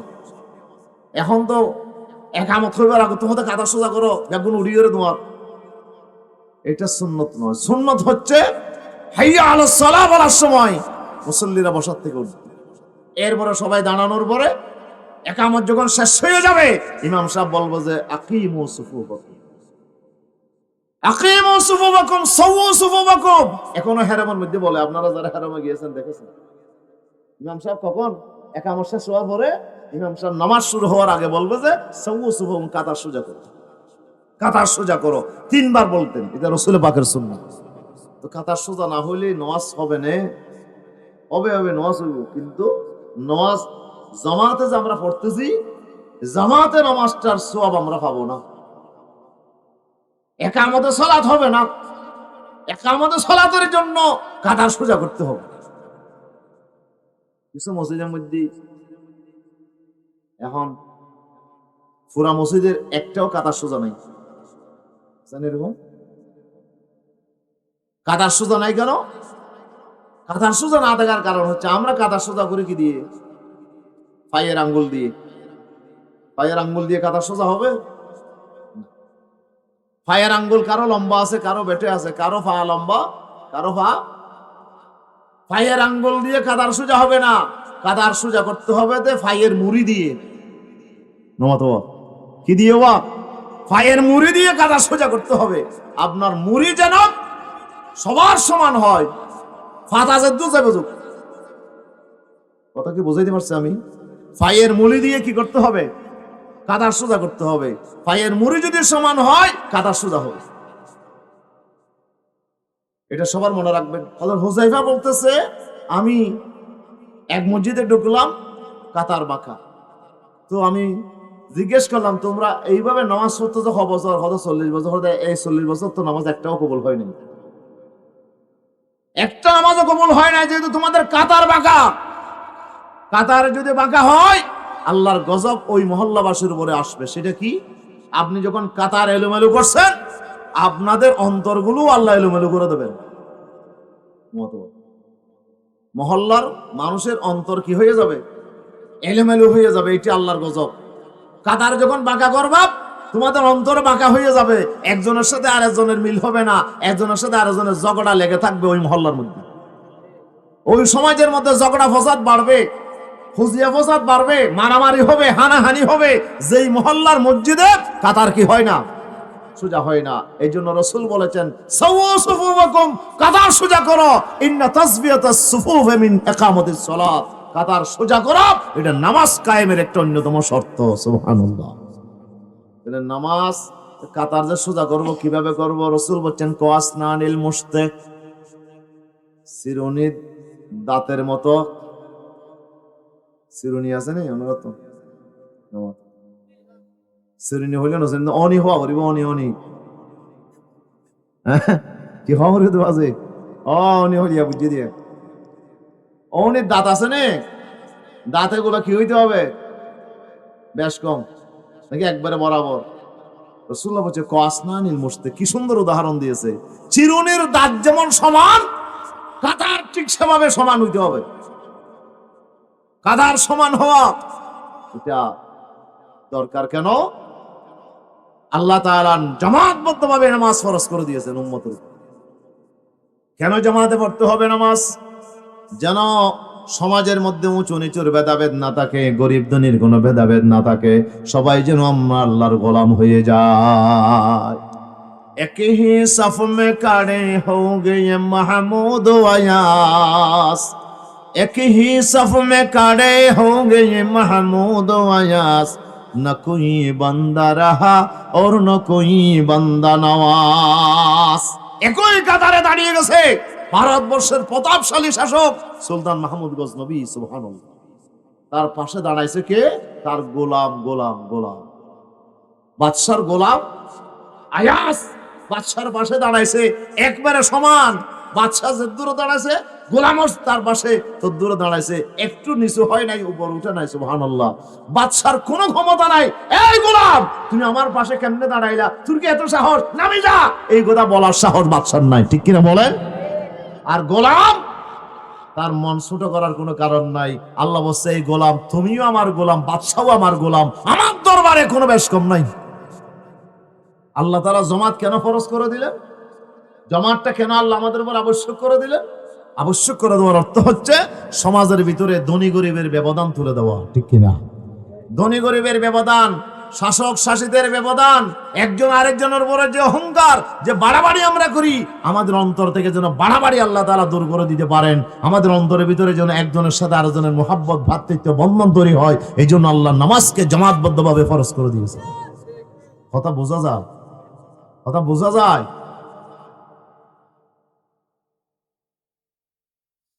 মাশাআল্লাহ, মেম্বার সবাই খানা হয়ে গেছে, চেয়ারম্যান সবাই একটু জিকির করে নি, লা ইলাহা ইল্লাল্লাহ, জোরে লা ইলাহা ইল্লাল্লাহ, লা ইলাহা ইল্লাল্লাহ, লা ইলাহা ইল্লাল্লাহ মুহাম্মাদুর রাসূলুল্লাহ সাল্লাল্লাহু আলাইহি ওয়াসাল্লাম। মাশাআল্লাহ, আমাদের আজকের মাহফিলের প্রধান অতিথি, এই এলাকার কৃতি সন্তান, প্রেমকালী ইউনিয়ন পরিষদের মাননীয় চেয়ারম্যান, মজলুম জননেতা, কারা নির্যাতিত নেতা জনাব প্রিয় ভাই আব্দুল্লাহ বিয়ে আমাদের মাঝে উপস্থিত হয়েছেন। আলহামদুলিল্লাহ, আল্লাহ তাআলা আমাদেরকে নিয়ামতের শুকর আদায় করার তৌফিক দান করুন, আমিন। আল্লাহ রাসূল বলছেন, ইন্না কুল্লানি জি নি'মাতিন মাহসুদুন। মানুষের ভিতরে হিংসা বিদ্বেষ, ভালোবাসা যেমন আছে, হিংসা বিদ্বেষও। কুল্লা জি নি'মাতিন মাহসুদুন, প্রত্যেক নিয়ামতওয়ালা হিংসা প্রাপ্ত। প্রত্যেক নিয়ামতওয়ালার প্রতি হিংসা মানুষেরা করে। নিয়ামত পাইলে মানুষ, একজনের নিয়ামত পাইলে আরেকজনের সহ্য করতে পারে না, থেকে পাইলেও। এটা হলো মানুষের স্বভাব, এটা হলো মানুষের স্বভাব। এই জন্য কেউ নিয়ামত পাইলে তার দুশ্মন বেড়ে যায়, তার শত্রু বেড়ে যায়। আমাদের চেয়ারম্যান সাহেবের একই অবস্থা হয়েছে আর কি। আল্লাহ আমার ভাইকে হেফাজত করুন, আমিন বলেন। আল্লাহ তাআলা সমস্ত দুশ্মন শত্রুদের হাত থেকে আল্লাহ হেফাজত করুন। সততার সাথে আল্লাহ যেন দায়িত্ব পালন করার তৌফিক দান করেন, আমিন বলেন। তো আমি আপনাদের সামনে বলছিলাম, আল্লাহ তাআলা নামাজকে একাকী পড়ার বিধান দেয় নাই, নামাজটা জামাতে পড়তে হবে। অন্য কোন নবীর উম্মতের জন্য এই বিধান নাই। রাসূল পাকের উম্মতের জন্য আল্লাহ তাআলা বিধান দিয়েছেন নামাজটা জামাতে পড়তে হবে। সুফুফুনা কাসুফুফিল মালায়েকা ওয়াজুইলাত লানাল আরদু কুল্লুহা মাসজিদান ওয়া তাহুরা। পুরা পৃথিবীতে আল্লাহ তাআলা আমাদের জন্য মসজিদ বানিয়ে দিয়েছেন, আলহামদুলিল্লাহ। পুরা পৃথিবীটা আমাদের জন্য মসজিদ। অন্য উম্মতের জন্য নামাজ পড়তে গেলে তাদেরকে গির্জায় গিয়ে পড়তে হতো, গির্জার বাইরে ঘরের মধ্যে পড়লে হতো না, পথের মধ্যে পড়লে হতো না, বাইরে গেলে পড়লে হতো না। কিন্তু আল্লাহর নবীর উম্মতের জন্য আল্লাহ বড় মহা সুযোগ দিয়েছেন, যেখানেই নামাজের সময় হবে। গাড়ির মধ্যে নামাজের সময় হয়ে গেছে, রোডের মধ্যে সময় হয়ে গেছে, বিলের মধ্যে সময় হয়ে গেছে, মসজিদে যাওয়ার তোমার সময় নাই, তুমি ওখানে যেতে পারতেছো না। আল্লাহ তাআলা পুরা দুনিয়াটাকে আমাদের জন্য মসজিদ বানিয়ে দিয়েছেন, নামাজ পড়ার অনুমতি দিয়ে দিয়েছেন, আলহামদুলিল্লাহ। নামাজ পড়ার অনুমতি গোটা দুনিয়া। শুধু অপবিত্র জায়গাতে নামাজ পড়া যাবে না। যদি জায়গাটা পবিত্র হয়, নাপাক হয়, সেখানে নামাজ পড়া যাবে না। কিন্তু পাক পবিত্র জায়গা হলে সব জায়গায় কি করা যাবে? নামাজ পড়ো। শুধু নামাজ মসজিদে পড়বো, মসজিদ ছাড়া আর কোথাও পড়বো না, তা হবে না। রাসূলুল্লাহ বলেছেন, লা তাজআলু বুয়ুতাকুম মাকাবিরা, লা তাজআলু বুয়ুতাকুম মাকাবিরা ওয়ালা তাজআলু কবরি ওয়াসানা। হে আমার উম্মতেরা, আমি যখন দুনিয়া থেকে চলে যাব, আমার কবরটাকে তোমরা সিজদার স্থান বানাইও না। মূর্তি দেবতার মতো, দেবতার সামনে যেমন সিজদা করো, আমার কবরের সামনে এসে তোমরা এরকম সিজদা দিও না। লা তাজআলু কবরি ওয়াসানা, আমার কবরকে তোমরা ওয়াসান বানাইও না, মূর্তি বানাইও না। মূর্তির সামনে যেমন সিজদা দেওয়া হয়, আমার কবরের সামনে সিজদা দিও না। বলেছেন কে? এখন তো আরা দিতে দিতে আমার সাউদি দরি লোড়াশা, বদনাশা, খুত্তাশা, যত শা আছে সব সার মাজারে গিয়ে সিজদা দিই। নাউজুবিল্লাহ বলেন না। বিশ্বনবী নিষেধ করেছেন পৃথিবীর কোন মাজারে গিয়ে সিজদা দেবে না, এবং আমি বিশ্বনবী দুনিয়া থেকে চলে গেলে আমার কবরের সামনে উম্মত সিজদা দেবে না, ঠিক কি না? কিন্তু আমরা এখন সিজদা দিতে দিতে এখন জিন্দা মরা যত আছে সামনে গিয়ে সিজদা দিচ্ছে, অথচ সিজদার একমাত্র মালিক কে? আমার কপাল আর কারো সামনে ঝুঁকবে না, একমাত্র কেবলমাত্র শুধুমাত্র আমার কপাল ঝুঁকবে একমাত্র আল্লাহর সামনে, ঠিক কিনা? অন্যান্য জাতি বেজাতির লোকেরা, হিন্দু ভাইয়েরা, তাদের দেবতা কিন্তু একজন নয়, 33 কোটি দেবতা। গাছের সামনে, বাঁশের সামনে, কুকুরের সামনে, শিয়ালের সামনে, যা দেখে তার সামনে মাথা নিচু করে দেয়, সিজদা করে দেয়। আমরা তাদের মতো নয়, আমরা হলাম মুসলমান, আমরা হলাম পৃথিবীর শ্রেষ্ঠ জাতি, আমাদের চাইতে শ্রেষ্ঠ আর কেউ নাই। আমরা দুনিয়ার কারো সামনে মাথা নত করবো না, আমরা মাথা নত করবো একজন জাতের সামনে। তিনি কে? তিনি হলেন আমার আল্লাহ সুবহানাহু ওয়া তাআলা। আল্লাহ ছাড়া কারো সামনে আমরা মাথা নত করব। ভারত মনে করছিল আমরা তাদের সামনে মাথা নত করবো। হ্যাঁ, হদিদের তো ছোট রাষ্ট্র, আর তো ডর মনে করছে না? 53 বছর আমাদেরকে শোষণ করে লুটপাট করেছে। ভারত মনে করছিল বাংলাদেশ আমাদের ছাড়া চলবে না। এখন তো দেখি এই 4 মাসে খবর হয়ে গেছে, পুরা রাস্তা রাস্তা এখন পেঁয়াজ আর রোন বাদার কিছু নেই বাজে, ঠিক কিনা? হন না? পুরা রাস্তার মধ্যে পেঁয়াজ ডালে দিয়েছে। কি 1 কেজি পেঁয়াজের দাম এখন 2 টিয়া 2.5 টিয়া। ভারতে পেঁয়াজ বিক্রি হচ্ছে না। এতদিন তো 18 কোটি মানুষ ছিল, তাদের বাজার। বাংলাদেশে তারা পেঁয়াজ সাপ্লাই দিত, অন্যান্য জিনিসগুলো সাপ্লাই দিত। তারা মনে করছিল বাংলাদেশ তাদের করত রাজ্য, তাদের অঙ্গরাজ্য, ঠিক কিনা? বাংলাদেশকে তারা শোষণ করেছে, ইচ্ছা মতো পেঁয়াজের দাম বাড়িয়েছে, কমিয়েছে। কোন সময় কমে, আবার কোন সময় বাড়িয়ে দেয়। তারা বলে যে আর তো বাদ তো আর হনমিকা তুলে নিয়ে পারিব, আর 61 হলে 100 লো হরি, 150 হলে 150 লো হরি, ঠিক কিনা বলেন? একসাথে বাংলাদেশের হাজার হাজার কোটি টাকা ওরা লুটপাট করে শোষণ করে, এইভাবে তারা ভারতে নিয়ে গেছে। পুরো বাংলাদেশের রোগী দিয়ে তাদের হাসপাতাল চলে, বাংলাদেশের পর্যটন দিয়ে তাদের আপনার পর্যটন খাত চলে। এখন তো খবর হয়ে গেছে, এখন সেখানে মিছিল করতেছে, হ্যাঁ আমাদের জিনিসের দাম দাও। আমরা তো এখন জিনিস বিক্রি করতে পারছি না। বাংলাদেশ আমরা কারো সামনে মাথা নত করবো না ইনশাআল্লাহ। আমরা মাথা নত করবো কার সামনে বলেন? আমরা পৃথিবীর কোন জাতির সামনে মাথা নত করবো না, আমরা মাথা নত করবো একমাত্র আল্লাহর সামনে। আমরা সিজদা করি আল্লাহর সামনে। সুতরাং পৃথিবীর কোন শক্তির সামনে নয়, কোন দলের সামনে নয়, কোন নেতার সামনে নয়, আমার মাথা উঁচু থাকবে সবার সামনে, শুধু মাথা নত হবে আল্লাহর সামনে। এটা হচ্ছে আমাদের শিক্ষা। নামাজের মাধ্যমে আল্লাহ আমাদেরকে শিক্ষা দিয়েছেন, আলহামদুলিল্লাহ। তাহলে ওয়াজুইলাত লানাল আরদু কুল্লুহা মাসজিদান ওয়া তাহুরা, আল্লাহ তাআলা বলছেন গোটা পৃথিবীকে তোমাদের জন্য আমি মসজিদ বানিয়ে দিয়েছি। এজন্য যেখানে পারো সেখানে নামাজ পড়ো, তোমাদের ঘরের মধ্যে তোমরা নামাজ পড়ো। ঘরের মধ্যে আর হতো না। রাসূল পাক বলছে আমার কবরকে মূর্তি বানাইও না। ওয়ালা তাজআলু বুয়ুতাকুম মাকাবারা, তোমাদের ঘর বাড়িগুলোকে কবরস্থান বানাইও না। কবরস্থানে যেমন নামাজ পড়া যায় না, ঘরের মধ্যেও নামাজ দোয়া না পড়ে কবরস্থানের মতো বিরান ভূমি বানাইও না। ঘরের মধ্যে নামাজ পড়ো। কি নামাজ পড়বা? নফল নামাজ, সুন্নত নামাজ যত আছে সব বাড়ির মধ্যে পড়বা। সুবহানাল্লাহ হবে। ইয়ারা সুন্নত হইলো হরবরি, তাহাজ্জুদ হইলো মসজিদে যাবে। কে বাজে তুই তাহাজ্জুদ তুই বলে মানুষের দেখা বললে মসজিদ খেলা যাও। তুই তাহাজ্জুদ তোমার বাড়িতে পড়, সুন্নত নামাজ বাড়িতে পড়। তোমার বাড়িতে বরকত হবে, রহমান নাজিল হবে, তোমার বাড়িতে আল্লাহ তাআলা ফেরেশতা দিয়ে হেফাজত করবে। বাড়ির মধ্যে খাইরে বরকত নাই কেন? আমার বাড়িতে এখন আমি নামাজ পড়ি না, আবার ফরজ নামাজ পড়বেন সেগুলো বাড়িতে, নফল নামাজ পড়বেন, সুন্নাহ নামাজ পড়বেন। ফরজ নামাজটা আল্লাহ বাধ্যতামূলক করেছেন, এটা পুরুষকে কোথায় পড়তে হবে? মসজিদে গিয়ে পড়তে হবে। মহিলাদেরকে আল্লাহ বাধ্য করে নাই, নারীদেরকে আল্লাহ বাধ্য করে নাই।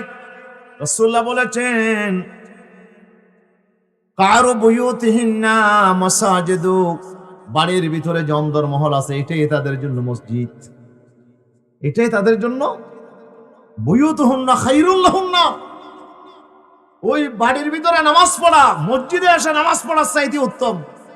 যেহেতু তাদের ছেলে সন্তান বাচ্চা তাদের আছে, লালন পালন করতে হয়, রান্না বান্না করতে হয়, সব সময় তারা মসজিদে আসার সুযোগ তাদের হবে না। এই জন্য আল্লাহ মা বোনদেরকে বাধ্যতামূলক করে নাই। ওনারা মসজিদে না আসলেও সওয়াব পেয়ে যাবে, কিন্তু পুরুষকে সওয়াবের জন্য কোথায় আসতে হবে? তো আমরা যদি কষ্ট করে মসজিদে আসি, আল্লাহ কি সওয়াব কম দেবে নাকি বাড়াই দেবে? রাসূল খুদ্দুর বাড়াই দিব। রাসূল বলতেছে সালাতুল জামাআতে তাফদুলু আলা সালাতিল ফজর ব27 দরজা। একাকী নামাজ পড়াচ্ছি, ফরজ নামাজটা যদি তুমি জামাতে পড়তে পারো 27 গুণ বেশি সওয়াব তোমাকে বাড়িয়ে দেওয়া হবে। কগুণ বাড়াই দেবে? 27 গুণ বাড়াই দেবে। আল্লাহু আকবার। ইমাম বুখারী রাহমাতুল্লাহর একজন উস্তাদ ছিলেন আবু বকর নামে, ওনার ঘটনা বলছি, বুখারী শরীফের সরা ফজলুল বারী, আল্লামা শব্বির আহমদ ওসমানী রাহমাতুল্লাহ আলাইহির লিখিত একটি কিতাব ফজলুল বারী, ওখানে তিনি এই ঘটনা নকল করেছেন। বুখারী রাহমাতুল্লাহর উস্তাদ, ওনার বাড়িতে এক সময় মেহমান আসছিল। কি আসছিল? মেহমান আসছিল। এশার সময় মেহমানদারি করতে করতে এশারের নামাজটা জামাত চলে গেছে। উনি ছিল বড় মাপের মুহাদ্দিস, উনি জামাত ছাড়া নামাজ পড়তেন না। কিন্তু কেন এই মেহমান আসলো, মেহমানদারি করতে করতে এশারের নামাজটা জামাতে পড়তে পারে নাই। তিনি বড় চিন্তায় পড়ে গেলেন। সুবহানাল্লাহ, চিন্তায় পড়ে গেছেন। আল্লামা কাসেম নানতুবি রহমতুল্লাহ আলাইহির দেওবন্দ মাদ্রাসার মুহতামিম, ওনার পরে যিনি মুহতামিম হলেন, ওই নামটা এখন বলে দিতেছি, উনি দেওবন্দ মাদ্রাসার দায়িত্ব নেওয়ার পরে একদিন ওনার আসরের নামাজটা তাকবীরে উলা ফত হয়ে গেছে। প্রথম রাকাতটা ইমামের পিছনে পাই নাই, না শুরু করে দিয়েছে। কিরে, ওটা আমার 17 বছরের ভিতরে আমার প্রথম তাকবীর এখনো ফত হয় নাই, আজকে ফত হয়েছে। বছরের ভিতরে 17 বছরের ভিতরে জামাত তো ফত হয় নাই, ইমামের পিছনে প্রথম রাকাতটাও ফত হয় নাই। আল্লাহর ওলিরা কিভাবে নামাজ পড়ছে। সাঈদ ইবনে জুবাইর রাহমাতুল্লাহ আলাইহির জীবনী বললাম যে উনি 50 বছরের ভিতরে ইমাম সাহেবের ফিট ছাড়া আর কারো ফিট দেখে নাই নামাজে। হার ফিট ছাড়া চলে হন হাতারতে দেয়। ইমাম সাহেবের সোজা পিছনে, উনি ইমাম সাহেবের ফিট ছাড়া আর কারো ফিট দেখা নাই। 50 বছরের ভিতরে এক ওয়াক্ত নামাজ জামাত ছাড়া পড়ে নাই। সোজা কথা। আমরা কোথায় আর ওনারা কোথায়? ইমাম বুখারী রাহমাতুল্লাহ আলাইহির উস্তাদ এশারের নামাজটা জামাতে পড়তে পারে নাই, এটা নিয়ে বড় চিন্তিত পেরেশান হয়ে গেলেন। তিনি নামাজ পড়তে গেলেন আর কান্না করতে করতে বুক ভাসালেন। তিনি ফরজ নামাজটা তিনি চিন্তা করলেন, আমার কে ছাড়া যারা জামাতে পড়েছে ওনারা তো 27 গুণ সওয়াব বেশি পেয়েছে, আমি তো কমে গেছি, এখন আমি কি করব? উনি ফরজ নামাজটা একবার করে 27 বার পড়ছে। খবর পড়ছে 27 বার পড়ছে সওয়াবের জন্য। আমার যে ভাইয়েরা জামাত পেয়েছে ওনারা তো 27 গুণ সওয়াব বেশি পেয়ে গেছে, আমি তো পাই নাই। এই জন্য 27 বার তিনি এশার নামাজটা পড়লেন। পড়ার পরে রাতে ঘুমালেন। ঘুমানোর পরে তিনি স্বপ্নে দেখতেছেন উনি ঘোড়ার উপর সওয়ার হয়ে যাচ্ছেন এক জায়গায়, কিন্তু ওনার আগে আগে আরো কিছু মানুষ ঘোড়া নিয়ে সওয়ার হয়ে যাচ্ছে। ওনার কিছু বন্ধু বান্ধব ঘোড়ার উপর সওয়ার হয়ে তার আগে চলতেছে। উনি দেখতেছে তার বন্ধুরা তাকে ফেলে চলে যাচ্ছে। তিনি খুব দ্রুত ঘোড়া চালাইলেন, খুব চেষ্টা করলেন বন্ধুদেরকে ধরার জন্য, কিন্তু ধরতে পারলেন না। তখন বন্ধুরা ডাক দিয়ে বলে, এই আবু বকর, তুমি আমাদেরকে ধরতে পারবে না কেন? ওটা আমরা তো এশার নামাজ জামাতে পড়ছি, আমরা তো এশার নামাজ জামাতে পড়ছি, তুমি তো জামাতে হও নাই, তুমি তো এমনি 27 বার পড়ছো, যে এইগুলো জামাত ছাড়া। 27 বার পড়লেও তুমি আমাদেরকে ভাবে না, যেহেতু আমরা জামাতে এশার নামাজ পড়ছি। আল্লাহু আকবার। ঘুম ভেঙে গেছে, তিনি বলছে কান্না নাসি দেখে বলছে আজ জীবনে কোনোদিন জামাত ছাড়বো না। বাপ মরক আর মা মরক, জামাত ছাড়বো না। যেহেতু জামাত ছেড়ে দিলে আমার সওয়াব কমে যাবে। আল্লাহু আকবার। তাহলে জামাতে নামাজ পড়লে কয় গুণ বেশি পাবেন? মা বোনারা কি নামাজের সওয়াব কমে যাবে নাকি? রাসূল বলে না না না, ওনারা যদি বাড়ির ভিতরে নামাজ পড়ে, বারান্দাতে পড়লে, বারান্দা সে যদি ভিতরে রুমে পড়ে, তাদের সওয়াব আরো বেশি হবে। ভিতরে রুমের চাইতে আরো ভিতরে যদি কোনো রুম থাকে, ওই রুমের ভিতরে পড়লে তাদের নামাজের সওয়াব আরো বেশি হবে। ওনারা যত ভিতরে পড়তে পারবে তত সওয়াব, আর পুরুষ যত বাইরে আসে পড়বে তত সওয়াব। জামাতের ভিতরে আবার সেখানে সওয়াবের তারতম্য আছে। রাসূলুল্লাহ বলেছেন কাতারের ভিতরে সবচেয়ে নিকৃষ্ট কাতার হচ্ছে পিছনেরটা। নিকৃষ্ট কাতার, সবচেয়ে উৎকৃষ্ট কাতার কোনটা? সামনেরটা। প্রথম কাতার যেটা, এটা হলো উৎকৃষ্ট, এটার মধ্যে সওয়াব বেশি আছে। আল্লাহু আকবার। এরপরে পিছনের কাতার, এরপরে তার পিছনের কাতার, এরপরে তার পিছনের কাতার, এইভাবে যাইতে যাইতে সব শেষে যিনি আসবে উনিও জামাতের সওয়াব পাবে, কিন্তু ওনার চাইতে আগে যারা গেছে তারা সওয়াব বেশি পাবে, যেহেতু ওনারা মসজিদের জামাতের সবার আগে আসছে। এই কারণে আল্লাহ তাদেরকে জামাতের সওয়াবটা বেশি করে দেবেন, আল্লাহ তাদের বুলন্দ করে দেবেন। আল্লাহু আকবার। এই জন্য নামাজটা কোথায় পড়তে হবে? জামাতে পড়তে হবে। আল্লাহ রাসূল বলেছেন লা সালাতা লা জারিল মসজিদে ইল্লা ফিল মসজিদি, মসজিদের প্রতিবেশী যারা তাদের নামাজ মসজিদে পড়তে হবে। কিতাবে লেখা হচ্ছে প্রতিবেশী কারা, বলে প্রত্যেকটা মসজিদের চতুর্দিকে 40 বাড়ি, মসজিদের এদিকে 40 বাড়ি, এদিকে 40 বাড়ি, এদিকে 40 বাড়ি, এদিকে 40 বাড়ি, চতুর্দিকে 40 বাড়ি হলো মসজিদের প্রতিবেশী। মসজিদের প্রতিবেশী যারা হবে তাদেরকে কোথায় এসে নামাজ পড়তে হবে? মসজিদে এসে নামাজ পড়তে হবে।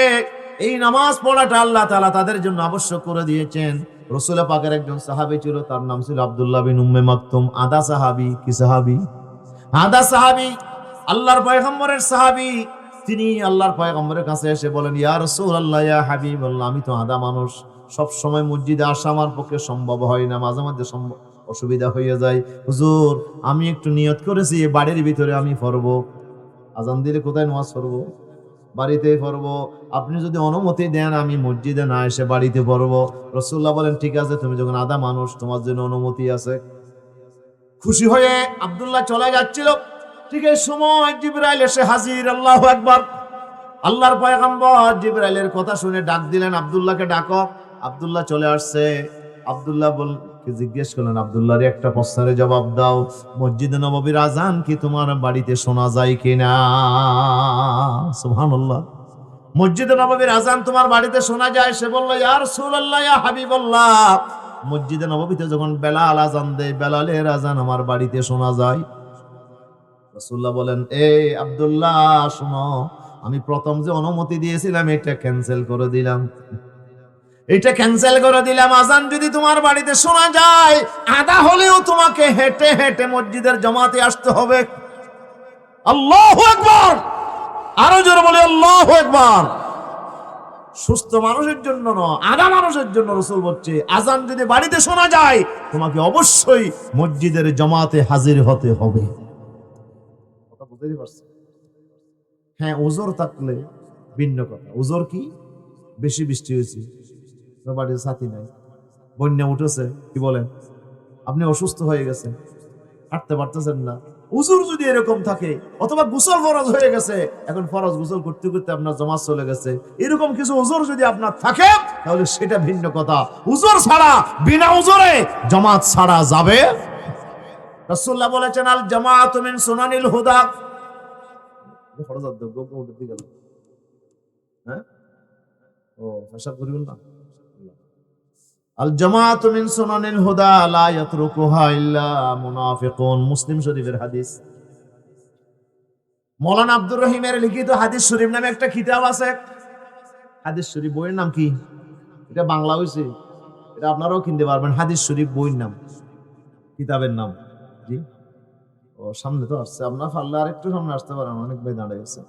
একটু জিকিরি করেন লা ইলাহা ইল্লাল্লাহ, আর একটু সামনে আসেন। লা ইলাহা ইল্লাল্লাহ, জোরে লা ইলাহা ইল্লাল্লাহ, লা ইলাহা ইল্লাল্লাহ মুহাম্মাদুর রাসূলুল্লাহ সাল্লাল্লাহু আলাইহি ওয়াসাল্লাম। আমার আয়াত যেটা পড়ছিলাম ওদিকে যাইতে হবে, না হলে তো হক আদায় হবে না।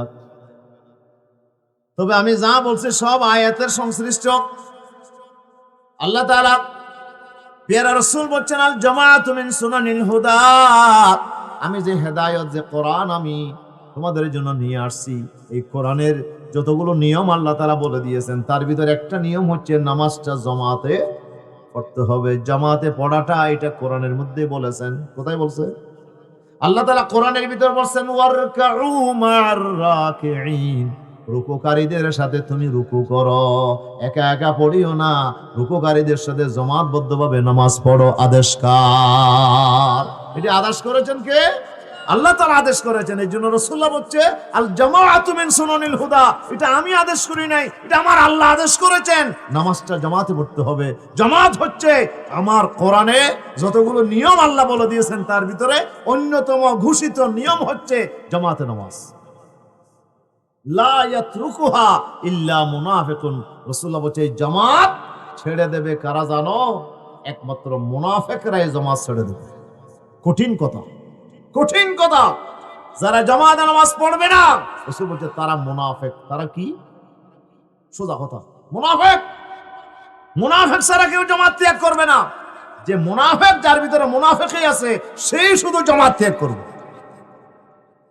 বুঝাইতে পারছি? তাহলে আমাদেরকে কোথায় পড়তে হবে নামাজ?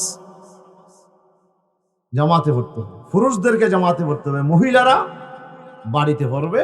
ওনারা বাড়িতে পড়লেও জামাতের সওয়াব পেয়ে যাবে, ওনাদেরকে আল্লাহ সওয়াব কমাবে না। আবার এটা মনে করবেন না মহিলা মা বোনেরা যারা তো বিভিন্ন মাহরুম যাবে, না না। ফাস্তাজাবা লাহুম রাব্বুহুম আন্নী লা উযীউ আমালা আমিলিন মিনকুম মিন যাকারিন আও উনসা বা'দুকুম মিন বা'দিন। আল্লাহু আকবার। হযরত উম্মে সালমা রাসূল পাকের বিবি, আমাদের আম্মা জাননী বলছে, ইয়া রাসূলুল্লাহ, আল্লাহ শুধু পুরুষের কথা বলছে, হিজরত কি শুধু পুরুষেরা করছে নাকি আমরাও করছি? আল্লাহ কোরআনের মধ্যে শুধু পুরুষে হিজরত করছে বলছে, আমরা মহিলারা যে হিজরত করছি আমাদের কথা তো কোরআন শরীফে আল্লাহ বলে নাই। সুবহানাল্লাহ। এই আয়াতের শান অনুযায়ী যে উম্মে সালমা রাদিয়াল্লাহু আনহা রাসূল পাকের কাছে আপত্তি জানালেন, রাসূলুল্লাহ আমাদের মহিলাদের কথা তো আল্লাহ বলে নাই। আল্লাহ তাআলা সাথে সাথে কোরআনের আয়াত নাযিল করলেন, মহিলাদের কথাও আল্লাহ বলে দিয়েছেন। ফাস্তাজাবা লাহুম রাব্বুহুম আন্নী লা উযীউ আমালা মা'আমিলিন মিনকুম মিন যাকারিন আও উনসা। আল্লাহ বলছি আমি যারা আমার কাছে দোয়া করে ইবাদত করে তাদের সকলের ইবাদত আমি কবুল করে নিয়েছি। আমি কারো আমল আমি নষ্ট করব না, পুরুষ হোক আর নারী হোক। কি? পুরুষ হোক আর নারী হোক, মহিলা হোক, কারো আমল আমি নষ্ট করব না। যে যা করেছে সেটার পুরস্কার আমি আল্লাহ দেবই দেব। সুবহানাল্লাহ। সুতরাং ফাল্লাযিনা হাজারু, যারা হিজরত করেছে, যারা পুরুষ হিজরত করেছে, মহিলা হিজরত করছে, আমি তাদের কাউকে বাদ দেব না। পুরুষেরা হিজরত করলে তাকেও সওয়াব দেব, মহিলা হিজরত করলে তাকেও সওয়াব দেব। ওয়া উখরিজু মিন দিয়ারিহিম ওয়া উযু ফি সাবিলি ওয়া কাতালু ওয়া কুতিলু লাউকাফিরান্না আনহুম সাইয়্যাতিহিম ওয়া লাউদখিলান্নাহুম জান্নাতিন তাজরি মিন তাহতিহাল আনহার। আল্লাহু আকবার। আল্লাহ তাআলা বলছেন যারা আমার দ্বীনের জন্য হিজরত করবে, আমার দ্বীনকে জমিনে কায়েম করার জন্য দেশ ত্যাগ করে আরেক দেশে চলে যাবে। বিশ্বনবী সাল্লাল্লাহু আলাইহি ওয়াসাল্লাম নিজের জন্মভূমি মক্কা ত্যাগ করে আল্লাহ রাসূলকে মদিনায় চলে যেতে হয়েছে কেন? শুধুমাত্র আল্লাহর দ্বীনে দাওয়াত দেওয়ার কারণে, ঠিক কিনা? রাসূলকে হিজরত করে দেশ ত্যাগ করে চলে যেতে হয়েছে, সাহাবায়ে কেরামদেরকে হিজরত করতে হয়েছে। মক্কা থেকে আপনার সেই হাবশাতে হিজরত করছে দুইবার, এরপরে মদিনায় হিজরত করছে একবার। আল্লাহর পয়গম্বরের নেতৃত্বে সাহাবায়ে কেরাম হিজরত করেছেন, দেশ ত্যাগ করেছেন। এটা কিয়ামত পর্যন্ত মক্কা থেকে মদিনায় আর হিজরত করা লাগবে না, কিন্তু দুনিয়ার যে কোনো জায়গা মুসলমানদেরকে হিজরত করা লাগবে। হিজরত করা লাগবে। যদি দেশের মধ্যে ইবাদত করা সম্ভব না হয়, দেশের মধ্যে কোরআনের পক্ষে কথা বলা সম্ভব না হয়, আল্লাহ বলে দেশ ত্যাগ করে চলে যাও, তারপরও ঈমানের উপরে থাকতে হবে, তারপরও দ্বীনের উপরে থাকতে হবে। হিজরত করে চলে যাও। দেশ ত্যাগ করেছে আল্লাহর দ্বীনের জন্য, ঘর থেকে বের করে দেওয়া হয়েছে আল্লাহর দ্বীনের জন্য, ঘরের মধ্যে ঘর বাড়ি করেছে থাকার জন্য, কিন্তু পুলিশই তাকে খুঁজতেছে, ঘরের মধ্যে থাকতে পারে না, মামলা দিয়ে হয়রানি করছে। আছে না এরকম? 17 বছর আল্লাহর কোরআনের সৈনিকেরা ঘরে থাকতে পারে নাই। কি অপরাধ করেছিল? এদেশের আলেম ওলামারা শুধু অপরাধ একটাই, ওনারা কোরআনের পক্ষে মানুষকে কথা বলছিল। এই জন্য আলেমরা ঘরে থাকতে পারে নাই, অনেক আলেমকে দেশ ত্যাগ করে চলে যেতে হয়েছে। আল্লামা মিজানুর রহমান আজহারি, উনি কি দেশে আসলেন? ওনাকে দেশ থেকে বের করে দেওয়া হয়েছে। কাজী ইব্রাহিম, কত বড় মাফের মুহাদ্দিস, ওনাকে দেশ থেকে বের করে দেওয়া হয়েছে। এইভাবে অধ্যাপক মুফিজুর রহমান, উনি এখনো লন্ডনে, যে কত বড় মাফের স্কলার ইসলামী, কোরআনের কথা বলার কারণে দেশ থেকে বের করে দেওয়া হয়েছে, ঘর থেকে বের করে দেওয়া হয়েছে, দেশ থেকে নির্বাসিত করে দেওয়া হয়েছে। ঠিক কিনা? ওয়াউযু ফি সাবিলি, যাকে কষ্ট দেওয়া হয়েছে আমার দ্বীনের জন্য, রাস্তায় চলার জন্য, কোরআনের কথা বলার জন্য। ওয়াকাতালু, এবং যারা আল্লাহর দ্বীনের জন্য লড়াই করেছে, সংগ্রাম করেছে। ওয়াকুতিলু, আর সেই লড়াই সংগ্রাম আন্দোলনে যারা শাহাদত বরণ করছে, আল্লাহ বলছে এরা পুরুষ হোক আর মহিলা হোক, পুরুষ হোক আর মহিলা হোক, আমি কাউকে তাদের পুরস্কার নষ্ট করব না। আমি ওয়াদা করছি যে লাউকাফিরান্না আনহুম সাইয়্যাতিহিম, আমি তাদের জিন্দেগীর तमाम গুনাহ মাফ করে দেব।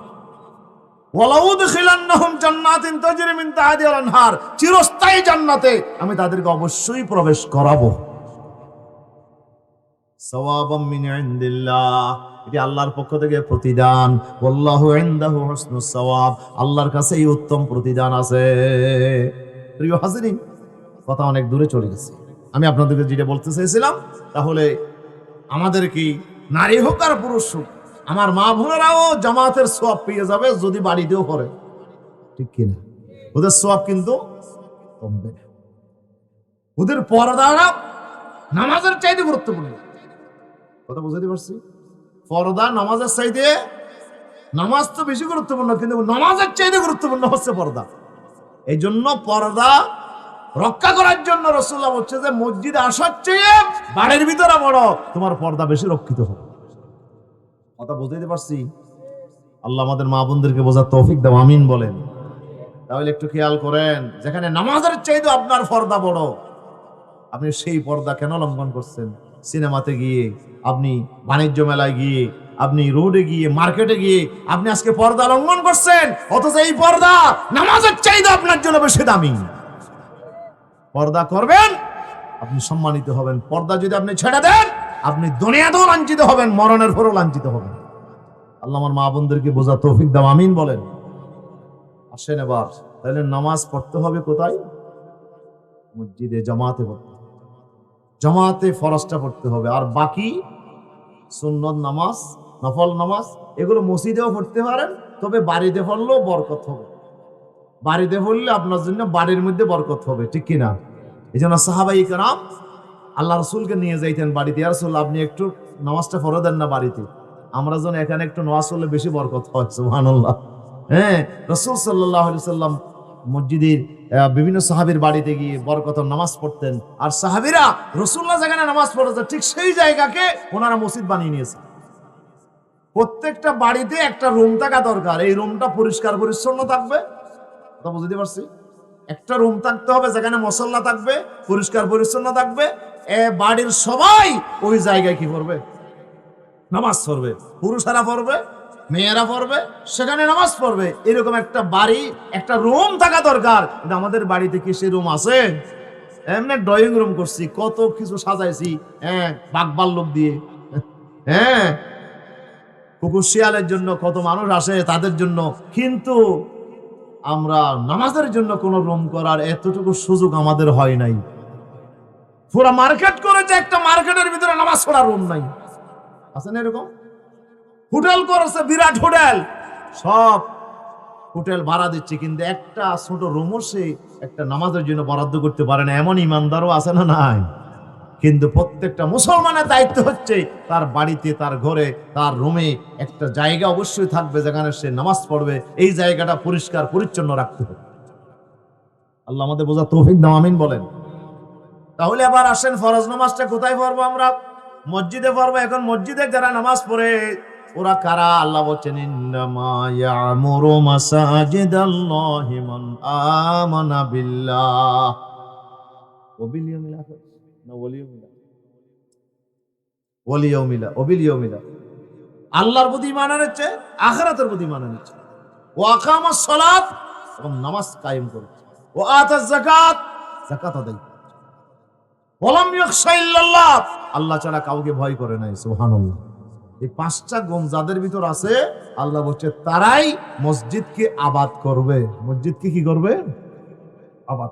ইন্নামা হরফে হাসর, অবশ্যই অবশ্যই। জুজিলিস, এটা ছাড়া আর কেউ নয়। যাদের ভিতরে ঈমান আছে, যারা আল্লাহ ছাড়া কাউকে ভয় করে না, যারা নামাজ কায়েম করে, যাকাত আদায় করে, শুধু তারাই আল্লাহর মসজিদকে আবাদ করবে। সুবহানাল্লাহ। মসজিদ আবাদ করার দুইটা অর্থ আছে। কয়টা অর্থ? একটু বলতে গেলে অনেক সময় লাগবে। এক নম্বর অর্থ হলো মসজিদ আবাদ করার মানে হলো মসজিদের জন্য জায়গা অক্ষ করা, একটা বাহ্যিক আবাদ করা। জায়গা না দিলে মসজিদ হবে? জায়গা না দিলে মসজিদ হবে? জায়গা দিতে হবে, অক্ষ করতে হবে। মসজিদের জন্য জায়গা দিয়েছে, রেজিস্ট্রি করতে হবে নাকি? রেজিস্ট্রি না করলেও চলবে? সরকারি আইনে রেজিস্ট্রি করতে হবে, সরকারে জানার জন্য। এই জায়গা যেন আর কেউ নিতে না পারে, এই জন্য রেজিস্ট্রি করতে হয়। এটা সরকারি হিসাবের জন্য। কিন্তু আপনি মুখে বলে ফেললেই এটা অক্ষ হয়ে যাবে। এটা আল্লাহর কাছে অক্ষ হয়ে গেছে। মুরব্বীরা, দাদা, ফদদাদা মসজিদের জন্য অক্ষ করেছে, কিন্তু রেজিস্ট্রি করে না। ওই সময় তো রেজিস্ট্রির কোনো নিয়মও ছিল না। কথা বলেন, দাদার আমলে, ফদদাদার আমলে বেশি রেজিস্ট্রির কিছু না, গুরুত্ব ছিল না। এমনি একটা মুরগি জবাই করে একদম জায়গার জনকে দিয়ে বলছে, এরকম আছে না? হ্যাঁ, মুরগি দিয়ে যাতে বিরিয়ানি না বিনিবাদ খাবাই হয়তো বাজে, যা তোরে একদম দিয়ে ফেলাইলাম, রেজিস্ট্রি দিয়ে নেয়, মুখে দিয়ে ফেলছে। এরকম মুখে মসজিদের জন্য, মাদ্রাসার জন্য অনেক দান করছে, কিন্তু রেজিস্ট্রি হয় নাই। এখন সরকারি বইয়ের মধ্যে এখন জায়গাটা তার নামে রয়ে গেছে, তাই মারা যাওয়ার পরে তার ওয়ারিসদের নাম রয়ে গেছে, ঠিক কিনা? এখন নাতিপুতিরা এসে বলো যে ইনার মালিক আই। হাজার হাজার মসজিদের জায়গা, মাদ্রাসার জায়গা অক্ষ হয়ে গেছে। অক্ষ করার জিনিস এটা তো আল্লাহর মালিকানায় চলে গেছে। অক্ষ করার সাথে সাথে মালিকানা কার হাতে চলে গেছে? এটা মালিকানা আর আপনার হাতে নাই, আল্লাহর হাতে চলে গেছে। আল্লাহর হাতে যেই মালিকানা চলে গেছে, সেটা আপনি আর মালিক হতে পারেন না। আপনি যদি খাতাপত্রে নাম আছে বলে যদি আপনি দাবি করেন এটি আপনার জায়গা, তাহলে আপনি জোর জবরদখল করলেন, আল্লাহর মালিকানার মধ্যে আপনি হস্তক্ষেপ করলেন, ঠিক কিনা? আল্লাহর মালিকানায় হস্তক্ষেপ করলে আপনি অপেক্ষা করেন, আল্লাহর গজব বেশি দিন লাগবে না আসতে। আপনার সন্তানের উপরে, আপনার ব্যবসার উপরে, আপনার জীবনের উপরে এর অবশ্যই একটা মুসিবত প্রভাব আপনার উপরে পড়বে, ঠিক কিনা? আপনার অ্যাক্সিডেন্ট হওয়ার জন্য আপনি অপেক্ষা করেন। আপনি মনে করবেন না মসজিদের টাকা খেয়ে, মসজিদের জমি খেয়ে আপনি বড় ধনী হয়ে যাবেন, আপনি খুঁটিপতি হয়ে যাবেন, মনে করবেন না। মসজিদের জায়গা যারা নিয়েছেন, মাদ্রাসার জায়গা যারা নিয়েছেন, মনে রাখবেন আপনি এই টাকা খাইতে পারবেন, কিন্তু আপনার ছেলে সন্তান সব শেষ হয়ে যাবে, আপনাদের পরিবার শেষ হয়ে যাবে, গোটা বংশবনিয়া শেষ হয়ে যাবে। আপনি কি মনে করেছেন মসজিদের সম্পদ? এগুলো আগুনের কয়লা। এগুলো কিসের কয়লা? আল্লাহ তাআলা বলেন ইন্নাল্লাযীনা ইয়াকুলুনা আমওয়ালাল ইয়াতামা যুলমা ইন্নামা ইয়াকুলুনা ফি বুতুনিহিম নারা। যারা এতিমের মাল যারা অন্যায়ভাবে ভোগ করে, আল্লাহ বলেন এরা এতিমের মাল খাচ্ছে না, এরা জাহান্নামের আগুনের কয়লা, জাহান্নামের আগুনের টুকরো খাচ্ছে। তাহলে এতিমের সম্পদ খাওয়া যদি আগুনের কয়লা হয়, তাহলে মসজিদের সম্পদ যেটা আল্লাহর হয়ে গেছে, আল্লাহর সম্পদ আপনি খাইলে এটা কিসের কয়লা হবে?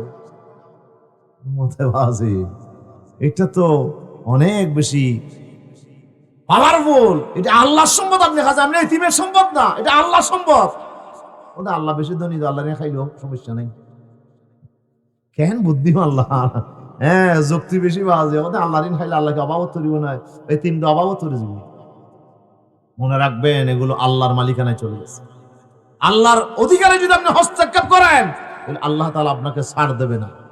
আপনাকে ছেড়ে দেবে কিছুদিন, হয়তো আযাব আসবে না, কিন্তু মনে রাখবেন আল্লাহর গজব থেকে আপনি পাকড়াও থেকে রেহাই পাবেন না। কথা বোঝা যায়? কিন্তু আজকে অনেক আমাদের একবারে চোখের সামনে ঘটতেছে এরকম মসজিদের জায়গা 100 বছর মসজিদের আন্ডারে ছিল, এটা এখন ওয়ারিসেরা বলে এটা আমাদের নাম আছে, এটা আমাদের জায়গা, দখল করে বলছে। তুমি যে কাগজপত্রের নাম দিয়ে বাহাদুরি দিয়ে জায়গা দখল করছো, দুনিয়াতে শক্তি আছে, দখল করতে পারবে, সমস্যা নাই, পুলিশ আদালত সব তোমার পক্ষে থাকবে, কিন্তু মরে দেখ, মরার পরে তোমার জন্য জাহান্নামের ধাওয়া আগুন তোমার জন্য অপেক্ষা করছে। অক্ষ করার সাথে সাথে এটার মালিকানা আল্লাহর হাতে চলে যায়। কথা বুঝতে পারছি আমি? খবরদার, আপনার দায়িত্ব হচ্ছে বাবা দেয় নাই, দাদা দেয় নাই, রেস্ট্রি দেয় নাই, আপনাদের দায়িত্ব হচ্ছে নিজের খরচে জায়গাটা মসজিদের নামে রেস্ট্রি করে দেন। বুঝেন না হরিমাল্লাহ? আপনি নিজের খরচে, যেহেতু আমার দাদার সুযোগ পায় না রেস্ট্রি করার জন্য, আপনি বিক্রি করে টাকা নেওয়ার চিন্তা করবেন না। আপনার দায়িত্ব হচ্ছে নিজের খরচে রেস্ট্রি অফিসে গিয়ে জায়গাটা মসজিদের নামে রেস্ট্রি করে দেন। যদি না দেন তাহলে মনে রাখবেন আপনি মরার সাথে সাথে কবরটা আপনার জাহান্নামের অগ্নিকুণ্ডে পরিণত হবে, আপনি বাঁচতে পারবেন না আল্লাহর গজব থেকে। তাহলে 1 নম্বর তামিরে মসজিদ হচ্ছে মসজিদের জন্য কি দেওয়া? জাকাত। আলহামদুলিল্লাহ, যারা মসজিদের জন্য জায়গা দিয়েছেন, অক্ষ করেছেন, ওনারা বড় নেককার, বড় ভাগ্যবান। কিয়ামত পর্যন্ত যতদিন এই মসজিদে নামাজ হবে ততদিন সওয়াব তাদের আমলনামায় যেতে থাকবে, যেতে থাকবে, যেতে থাকবে, এই মসজিদ যতদিন থাকে ইনশাআল্লাহ। তাহলে ওনারা ইমানদার, এটা আল্লাহর কোরআন সার্টিফিকেট দিচ্ছে। মসজিদের জন্য যারা জায়গা দিয়েছে এরা কি? আল্লাহ বলেন ইন্নামা ইয়ামুরু মাসাজিদাল্লাহি মান আমানা বিল্লাহ, আল্লাহর প্রতি যাদের ঈমান আছে তারাই মসজিদের জন্য জায়গা দেবে, অন্য কেউ দেবে না। তো মসজিদে জায়গা দিলে মসজিদ হয়ে যাবে, মসজিদ বানতে হবে না? মসজিদ বানতে হবে কিনা? বানতে। তো মসজিদ যারা নির্মাণ করছে এখন টাকা দিয়ে, পয়সা দিয়ে, সিমেন্ট দিয়ে, বালি দিয়ে, রড দিয়ে, সিমেন্ট দিয়ে, আপনার গাছ দিয়ে, লাকড়ি দিয়ে, বাঁশ দিয়ে যারা মসজিদ নির্মাণ করছে ওনারাও মসজিদ আবাদ করছে, এটাও আবাদের ভিতর অন্তর্ভুক্ত। তাহলে জাগার পরে মসজিদ নির্মাণ করে। আল্লাহর নবী জোরে বলি সাল্লাল্লাহু আলাইহি ওয়াসাল্লাম, মান বানা লিল্লাহি মসজিদা ইবতাগি বিহি ওয়াজহাল্লাহ আও ইবতাগা বিহি ওয়াজহুল্লাহ বানাল্লাহু লাহু মিসলাহু বাইতান ফিল জান্নাহ। বিশ্বনবী ইরশাদ করেছেন যে এই ব্যক্তি মসজিদ নির্মাণ করবে দুনিয়ার জমিনে, আল্লাহ তাআলা তার জন্য একটা জান্নাতের মধ্যে বিশাল ঘর আল্লাহ তার জন্য নির্মাণ করবে। আল্লাহু আকবার। তুমি মসজিদের জন্য নির্মাণ করেছো, মসজিদ নির্মাণ করেছো, মসজিদের জন্য জায়গা দিয়েছো, মসজিদের জন্য ঘর নির্মাণ করেছো, আল্লাহ তোমার জন্য একটা বিশাল ঘর আল্লাহ জান্নাতে তৈরি করবে। জান্নাতের ঘর লাগিব না?